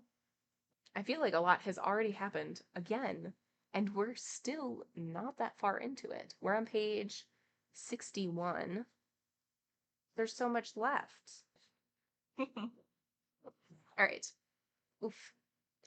Chapter 18. Till Elizabeth entered the drawing-room at Netherfield, and looked in vain for Mr. Wickham among the cluster of redcoats, for, there assembled, a doubt of his being present had never occurred to her. The certainty of meeting him had not been checked by any of those recollections that might not reasonably have alarmed her. She had dressed with more than usual care, and prepared in the highest spirits for the conquest of all that remained subdued of his heart, trusting that it was not more than might be won in the course of the evening. But in an instant arose the dreadful suspicion of his being purposely omitted for Mr. Darcy's pleasure in the Bingleys' invitation to the officers. And though this was not exactly the case, the absolute fact of his absence was pronounced by his friend Mr. Denny, to whom Lydia eagerly applied, and who told them that Wickham had been obliged to go to town on business the day before, and was not yet returned, adding, with a significant smile, "I do not imagine his business would have called him away just now, if he had not wished to avoid a certain gentleman here." This part of his intelligence, though unheard by Lydia, was caught by Elizabeth, and as it assured her that Darcy was less answerable for Wickham's absence than if her first surmise had just been, every feeling of displeasure against the former was sharpened by immediate disappointment, that she could hardly reply with tolerable civility to the polite inquiries which he directly afterwards approached to make. Attention, forbearance, patience with Darcy was injury to Wickham. She was resolved against any sort of conversation with him, and turned away with a degree of ill humour, which she could not wholly surmount even in speaking to Mr. Bingley, whose blind partiality provoked her. But Elizabeth was not formed for ill humour, and though every prospect of her own was destroyed for the evening, it could not dwell long in her spirits, and having told all her griefs to Charlotte Lucas, whom she had not seen for a week, she was soon able to make a voluntary transition to the oddities of her cousin, and to point him out to her particular notice. The 2 first dances, however, brought a return of distress. They were dances of mortification. Excellent. Mr. Collins, awkward and solemn, apologizing instead of attending, and often moving wrong without being aware of it, gave her all the shame and misery which a disagreeable partner for a couple of dances can give. The moment of her release from him was ecstasy. She danced next with an officer, and had the refreshment of talking of Wickham, and of hearing that he was universally liked. When those dances were over, she returned to Charlotte Lucas, and was in conversation with her, when she found herself suddenly addressed by Mr. Darcy, who took her so much by surprise in his application of her hand that, without knowing what she did, she accepted him. He walked away again immediately, and she was left to fret over her own want of presence of mind. Charlotte tried to console her. "I dare say you will find him very agreeable." "Heaven forbid! That would be the greatest misfortune of all, to find a man agreeable whom one is determined to hate. Do not wish me such an evil." When the dancing commenced, however, and Darcy approached to claim her hand, Charlotte could not help cautioning her in a whisper not to be a simpleton, and allow her fancy for Wickham to make her appear unpleasant in the eyes of a man of 10 times his consequence. Elizabeth made no answer, and took her place in the set, amazed at the dignity to which she was arrived in being allowed to stand opposite to Mr. Darcy, and reading in her neighbours' looks their equal amazement in beholding it. They stood for some time without speaking a word, and she began to imagine that their silence was to last through the 2 dances, and at first she resolved not to break it, till suddenly fancying that it would be the greater punishment for her partner to oblige him to talk, she made some slight observation on the dance. He replied, and was again silent. After a pause of some minutes, she addressed him a second time with, "It is your turn to say something now, Mr. Darcy. I talked about the dance, and you ought to make some kind of remark on the size of the room or the number of couples." He smiled, and assured her that whatever she wished him to say should be said. "Very well. That reply will do for the present. Perhaps, by the by, I may observe that the private balls are much pleasanter than public ones. But now we may be silent." "Do you talk by rule, then, while you are dancing?" "Sometimes. One must speak a little, you know. It would look odd to be entirely silent for half an hour together, and yet, for the advantage of some, conversation ought to be so arranged as that they may have the trouble of saying as little as possible." "Are you consulting your own feelings in the present case, or do you imagine that you are gratifying mine?" "Both," replied Elizabeth archly, "for I have always seen a great similarity in the turn of our minds. We are each of an unsocial, taciturn disposition, unwilling to speak, unless we expect to say something that will amaze the whole room, and be handed down to posterity with all the eclat of a proverb."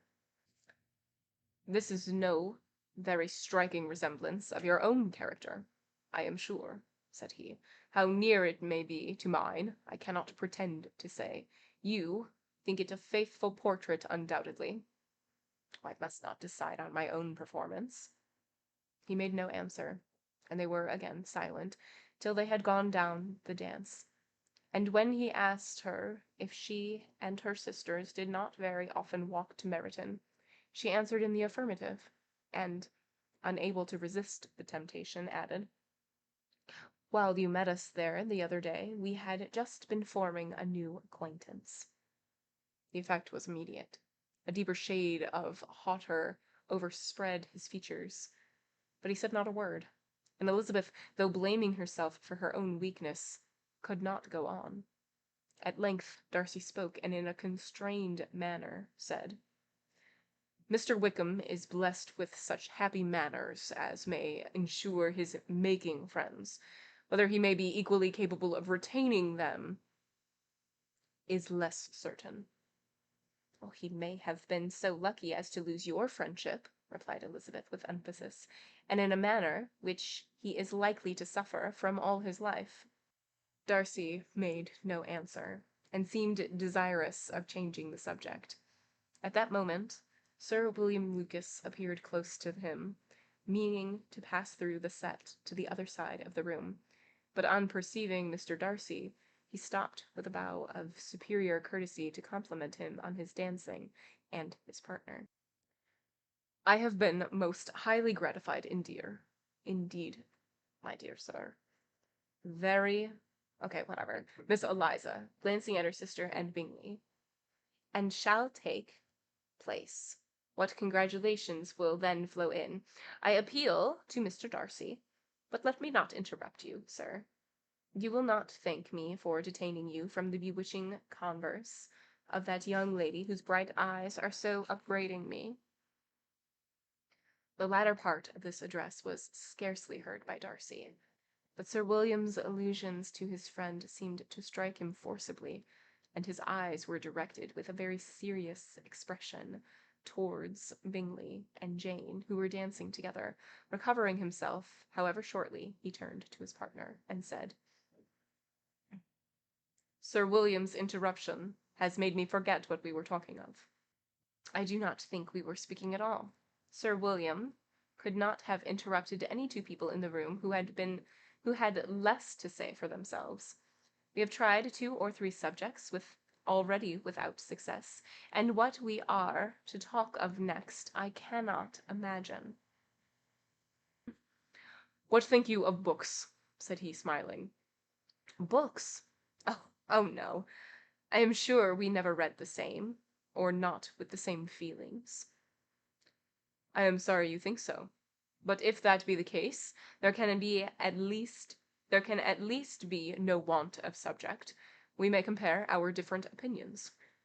"No, I cannot talk of books in a ballroom. My head is always full of something else." "The present always occupies you in such scenes, does it?" said he, with a look of doubt. "Yes, always," she replied, without knowing what he said, for her thoughts had wandered far from the subject, as soon afterwards appeared by her suddenly exclaiming, "I remember hearing you once say, Mr. Darcy, that you hardly ever forgave, that your resentment once created was unappeasable. You are very cautious, I suppose, as to its being created?" "I am," said he, with a firm voice. And never allow yourself to be blinded by prejudice. Oh, prejudice. Oh my god, what? I hope not. It is particularly incumbent on those who never change their opinion to be secure of judging properly at first. May I ask to what these questions tend? Merely to the illustration of your character, said she, endeavoring to shake off her gravity. I am trying to make it out. And what is your success? She shook her head. You do not get on at all. I hear such different accounts of you as puzzle me exceedingly. I can readily believe, answered he gravely, that report may very greatly with respect to me. And I could wish, Miss Bennet, that you were not to sketch my character at the present moment, as there is reason to fear that the performance would reflect no credit on either. But if I do not take your likeness now, I may never have another opportunity. I would by no means suspend any pleasure of yours, he coldly replied.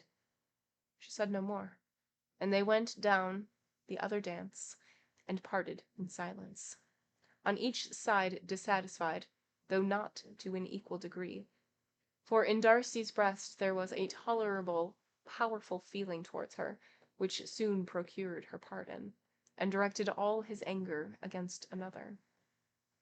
They had not long separated when Miss Bingley came towards her, and with an expression of civil disdain thus accosted her. So, Miss Eliza, I hear you are quite delighted with George Wickham. Your sister has been talking to me about him, and asking me 1,000 questions, and I find that the young man forgot to tell you, among his other communications, that he was the son of old Wickham, the late Mr. Darcy's steward. Let me recommend you, however, as a friend, not to give implicit confidence to all his assertions, for as to Mr. Darcy's using him ill, it is perfectly false, for, on the contrary, he has been always remarkably kind to him, though George Wickham has treated Mr. Darcy in a most infamous manner. I do not know the particulars, but I know very well that Mr. Darcy is not in the least to blame, that he cannot bear to hear George Wickham mentioned, and that though my brother thought he could not well avoid including him in his invitation to the officers, he was excessively glad to find that he had taken himself out of the way. His coming to the country at all is a most insolent thing indeed, and I wonder how he could presume to do it. I pity you, Miss Eliza, for his discovery of your favourite's guilt, but really, considering his descent, one could not expect much better. His guilt and his descent appear by your account to be the same, said Elizabeth angrily, for I have heard you accuse him of nothing worse than of being the son of Mr. Darcy's steward, and of that, I can assure you, he informed me himself. Oh, I beg your pardon, replied Miss Bingley, turning away with a sneer. Excuse my interference. It was kindly meant. Insolent girl, said Elizabeth to herself. You are much taken if you expect to influence me by such a paltry attack as this. I see nothing in it but your own wilful ignorance, and the malice of Mr. Darcy. She then sought her eldest sister, who had undertaken to make inquiries on the same subject of Bingley. Jane met her with a smile of such sweet complacency, a glow of such happy expression, as sufficiently marked how well she was satisfied with the occurrence of the evening. Elizabeth instantly read her feelings, and at that moment solicitude for Wickham, resentment against his enemies, and everything else gave way before the hope of Jane's being in the faintest way for happiness. I want to know, said she, with a countenance no less smiling than her sister's, what you have learnt about Mr. Wickham, but perhaps you have been too pleasantly engaged to think of any third person, in which case you may be sure of my pardon. No, replied Jane. I have not forgotten him, but I have nothing satisfactory to tell you. Mr. Bingley does not know the whole of his history, and is quite ignorant of the circumstance which have principally offended Mr. Darcy, but he will vouch for the good conduct, the probity, and honor of his friend, and is perfectly convinced that Mr. Wickham has deserved much less attention from Mr. Darcy than he has received, and I am sorry to say that by his account, as well as his sister's, Mr. Wickham is by no means a respectable young man. I am afraid he has been very imprudent, and has deserved to lose Mr. Darcy's regard. Mr. Bingley does not know Mr. Wickham himself? No, he never saw him till the other morning at Meryton. This account, then, is what he has received from Mr. Darcy. I am perfectly satisfied. But what does he say of the living? He does not exactly recollect the circumstances, though he has heard them from Mr. Darcy more than once, but he believes that it was left to him conditionally only. I have not a doubt of Mr. Bingley's sincerity, said Elizabeth warmly, but you must excuse my not being convinced by assurances only. Mr. Bingley's defence of his friend was a very able one, I dare say, but since he is unacquainted with several parts of the story, and has learnt the rest from that friend himself, I shall venture still to think of both gentlemen as I did before. She then changed the discourse to one more gratifying to each, and on which there could be no difference of sentiment. Elizabeth listened with delight to the happy, thought modest hopes that Jane entertained of Bingley's regard, and said all in her power to heighten her confidence in it. On their being joined by Mr. Bingley himself, Elizabeth withdrew to Miss Lucas, to whose inquiry after the pleasantness of her last partner she had scarcely replied, before Mr. Collins came up to them, and told her with great exultation that he had just been so fortunate as to make a most important discovery. I have found out, said he, by a singular accident, that there is now in the room a near relation of my patroness. I happened to overhear the gentleman himself mentioning to the young lady who does the honours of this house the names of his cousin, Miss de Bourgh, and of her mother, Lady Catherine. How wonderfully these sort of things occur! Who could have thought of my meeting with, perhaps, a nephew of Lady Catherine de Bourgh in this assembly? I am most thankful that the discovery is made in time for me to pay my respects to him, which I am now going to do, and trust he will excuse my not having done it before. My total ignorance of the connection must plead my apology. Are you not going to introduce yourself to Mr. Darcy? Indeed, I am. I shall entreat his pardon for not having done it earlier. I believe him to be Lady Catherine's nephew. It will be in my power to assure him that her ladyship was quite well yesterday's se'nnight. Elizabeth tried hard to dissuade him from such a scheme, assuring him that Mr. Darcy would consider his addressing him without introduction as an impertinent freedom rather than a compliment to his aunt, that it was not in the least necessary there should be any notice on either side, and that if it were, it must belong to Mr. Darcy, the superior in consequence, to begin the acquaintance. Mr. Collins listened to her with the determined air of following his own inclinations, and when she ceased speaking, replied thus: "My dear Miss Elizabeth, I have the highest opinion in the world of your excellent judgment in all matters within the scope of your understanding, but permit me to say that there must be a wide difference between the established forms of ceremony amongst the laity, and those which regulate the clergy. For give me leave to observe that I consider the clerical office as equal in point of dignity with the highest rank in the kingdom, provided that a proper humility of behavior is at the same time maintained.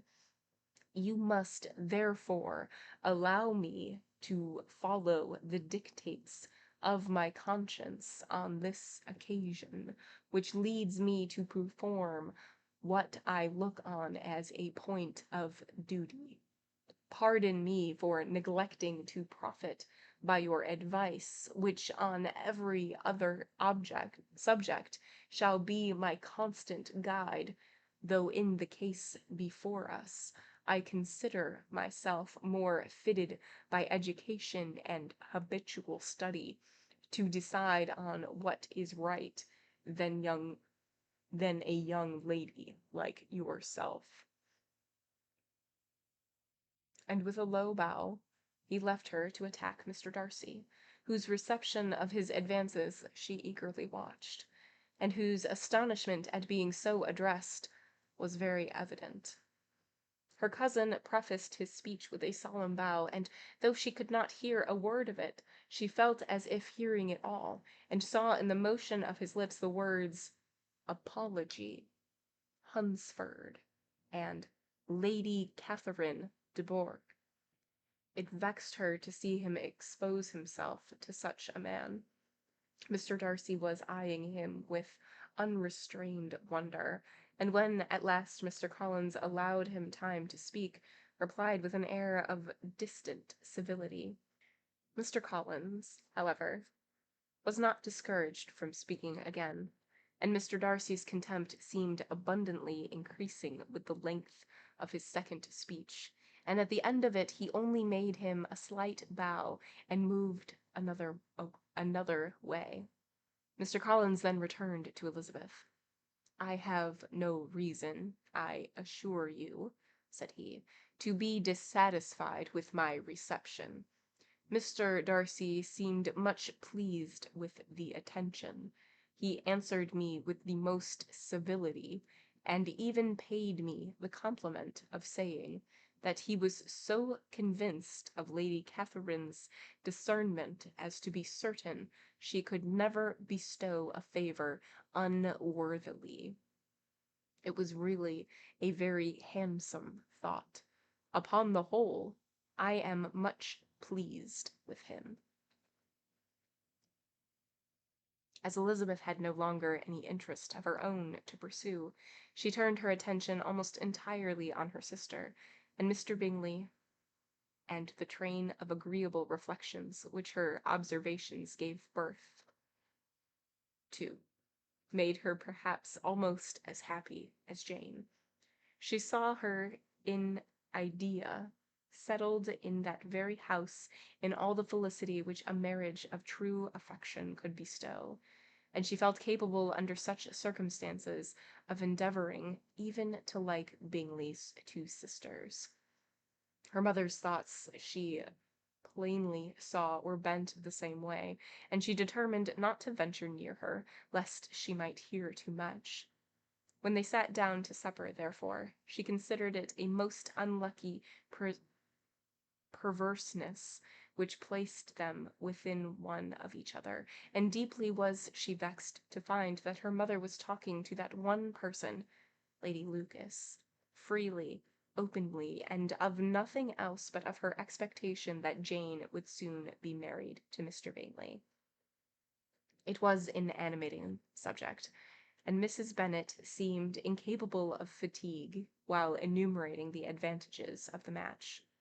His being such a charming young man, and so rich, and living but 3 miles from them, were the first points of self-gratulation, and then it was such a comfort to think how fond the two sisters were of Jane, and to be certain that they must desire the connection as much as she could do. It was, moreover, such a promising thing for her younger daughters, as Jane's marrying so greatly must throw them in the way of other rich men, and lastly, It was so pleasant at her time of life to be able to consign her single daughters to the care of their sister, that she might not be obliged to go into company more than she liked. It was necessary to make this circumstance a matter of pleasure, because on such occasions it is the etiquette. But no one was less likely than Mrs. Bennet, to find comfort in staying at home at any period of her life. She concluded, with many good wishes, that Lady Lucas might soon be equally fortunate, though evidently and triumphantly believing there was no chance of it. In vain did Elizabeth endeavour to check the rapidity of her mother's words, to persuade her to describe her felicity in a less audible whisper, for to her inexpressible vexation she could perceive that the chief of it was overheard by Mr. Darcy, who sat opposite them. Her mother only scolded her for being nonsensical. "What is Mr. Darcy to me, pray, that I should be afraid of him? I am sure we owe him no such particular civility as to be obliged to say nothing he may not like to hear." "For heaven's sake, madam, speak lower. What advantage can it be to you to offend Mr. Darcy? You will never recommend yourself to his friend by doing so." Nothing that she could say, however, had any influence. Her mother would talk of her views in the same intelligible tone. Elizabeth blushed, and blushed again with shame and vexation. She could not help frequently glancing her eye at Mr. Darcy, though every glance convinced her of what she dreaded. For though she was not always looking at her mother, she was convinced that his attention was invariably fixed by her. The expression on his face changed gradually from indignant contempt to a composed and steady gravity. At length, however, Mrs. Bennet had no time to say, and Lady Lucas, who had been long yawning at the repetition of delights which she saw no likelihood of sharing, was left to the comforts of cold ham and chicken. Elizabeth now began to revive, but not long was the interval of tranquillity, for when supper was over, singing was talked of, and she had the mortification of seeing Mary, after very little entreaty, preparing to oblige the company.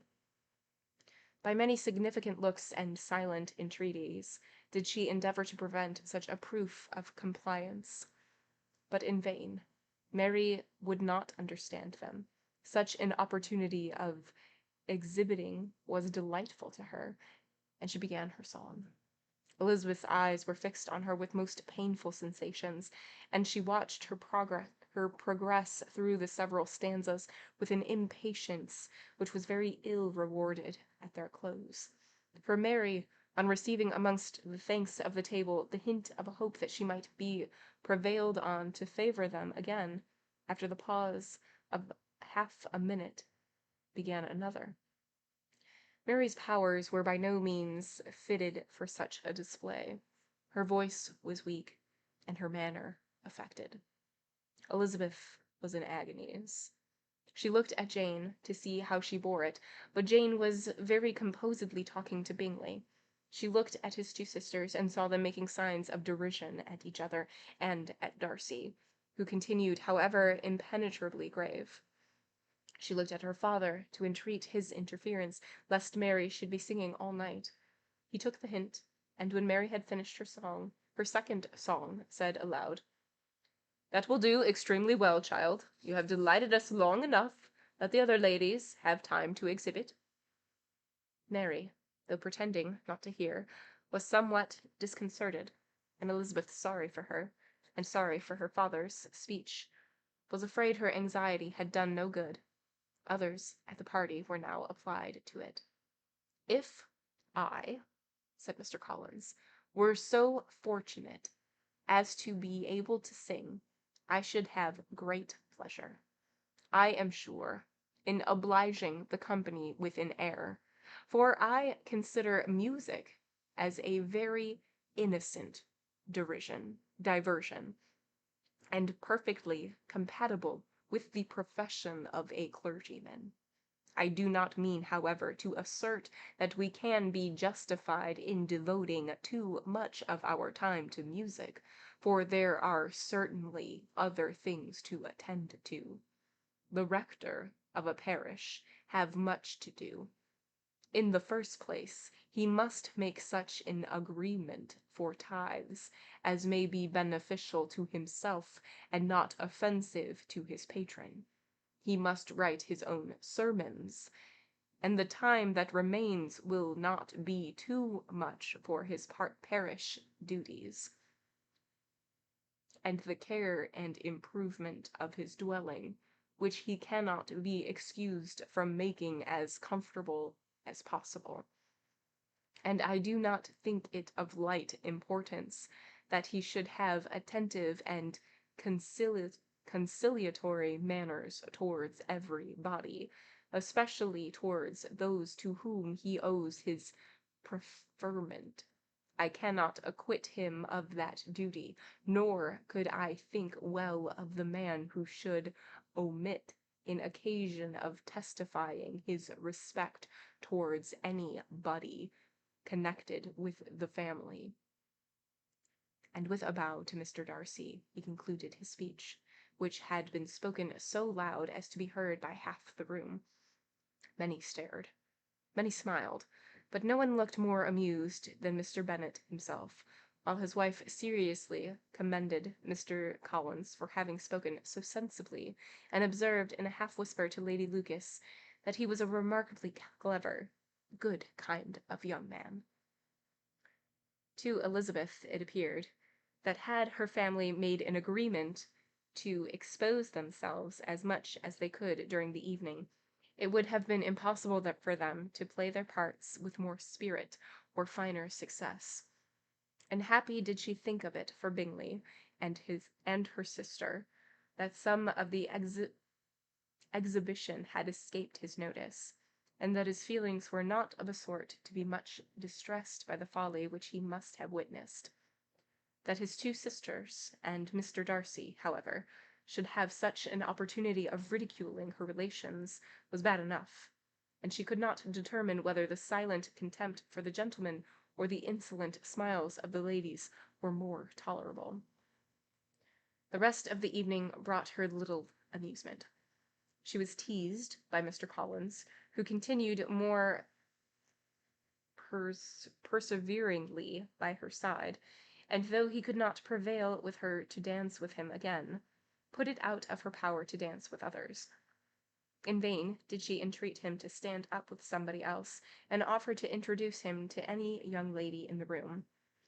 He assured her that as to dancing, he was perfectly indifferent to it, that his chief object was, by delicate attentions, to recommend himself to her, and that he should therefore make a point of remaining close to her the whole evening. There was no arguing upon such a prospect. She owed her greatest relief to her friend, Miss Lucas, who often joined them, and good-naturedly engaged Mr. Collins's conversation to herself. She was at least free from the offence of Mr. Darcy's farther notice, though often standing within a few short distance of her. Quite disengaged, he never came near enough to speak. She felt it to be the probable consequence of her allusions to Mr. Wickham, and rejoiced in it. The Longbourn party were the last of all the company to depart, and by a manoeuvre of Mrs. Bennet had to wait for their carriage a quarter of an hour after everybody else was gone, which gave them time to see how heartily they were wished away by some of the family. Mrs. Hurst and her sister scarcely opened their mouths except to complain of fatigue, and were evidently impatient to have the house to themselves.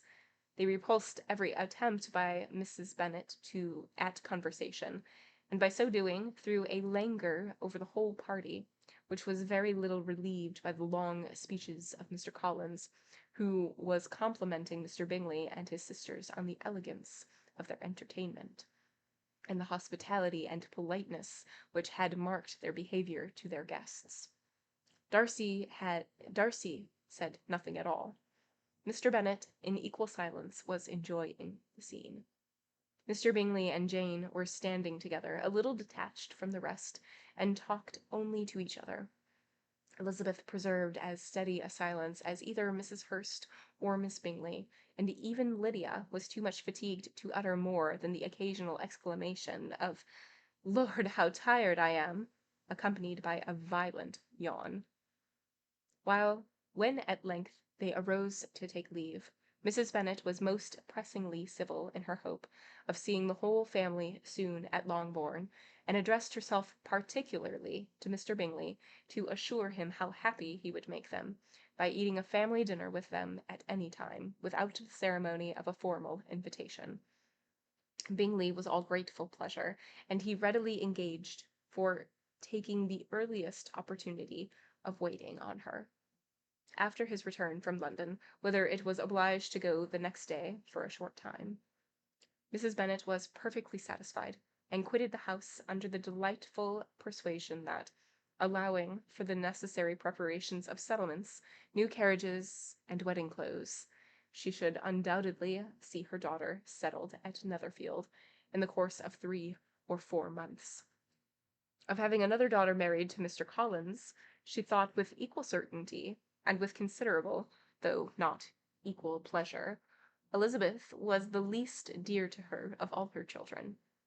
Oh, sorry, Elizabeth. You are the least dear to your mother. What a way to find out. Elizabeth was the least dear to her mother of all her children, and though the man and the match were quite good enough for her, the worth of each was eclipsed by Mr. Bingley and Netherfield. End of chapter 18. That was a doozy. Okay, so chapter 18, we are at the ball. And Elizabeth does, in fact, dance with Mr. Collins, and he is not a great dancer. And just like kept apologizing and making it more uncomfortable and more awkward. Um, and then, so she dances 2 dances with Mr. Collins, and then she dances 2 dances with Mr. Darcy. And Mr. Darcy is a much better dancer, but does not have any conversation. And so, like, it's like pulling teeth for Elizabeth to get him to talk with her. And so they're like talking about, just society in general, blah, blah, blah. And you can tell we're getting little smidgens that he likes her, that Mr. Darcy likes her. And she brings up Wickham, and and Darcy is like, okay, but like, I'm sure that Wickham didn't tell you the same thing. Like, he gets like visibly, you can tell that he's uncomfortable and doesn't really want to talk about Wickham, and that there's a history there. And Elizabeth finds out from her sister, who found out from Bingley, that there is a history there, and that yes, Wickham is the son of like the serving guy of the Darcy family, but that the like living was based conditionally, and that Darcy didn't really do anything. And Darcy makes a comment like, yeah, Wickham's great at making friends, but he's not great at retaining them. So there's definitely something there that like we're just not getting. And of course, first impressions are not necessarily correct. They're not great all the time. So the ball continues, and Elizabeth's mom, Mrs. Bennet, is loudly talking to Miss Lucas about the eventual engagement of Jane and Mr. Bingley. And Mr. Darcy can hear this, and Elizabeth is like a little embarrassed by this, and she's like, stop. And then there's like this moment after dinner where it's like, oh, somebody should sing, we should sing. And then Mary's like, I will sing. And apparently Mary's voice is not amazing. And so after that, after she sings one song, people are clapping, and Mary's like, people obviously want me for a second song. And so she sings the second song, and Elizabeth is like looking around trying to get somebody to catch the hint to try and stop her. And Papa Bennet is like, oh, I see you, Elizabeth, we will stop this. And so he just gently has her stop. Mr. Collins says some like weird thing. I don't know. He has like a weird speech. But at the end of the ball, Mrs. Bennet has made it so that their carriage arrives 15 minutes after everybody else has already left, to give time to Jane and Mr. Bingley. And in her head, she's already preparing like, wedding clothes, like all of these things. She just knows that Jane is going to be living at Netherfield. And she knows that Elizabeth is not her favorite child. But between her and Wickham, I guess, or is it no, between her and Mr. Collins, her cousin, she's like, that's just fine. And that's where we ended. So that's going to be where we end today. We will pick up next time right where we left off on page 72, chapter 19. Things are getting good. Things are heating up. So, thank you all so much for being here with me. We'll be back next time, same place, all those fun things. I hope you have a great night. If I don't see you next time, I hope to see you very soon. As always, whether you lurk, whether you chat, I 1000% appreciate you, and I 1000% appreciate your support. Goodbye.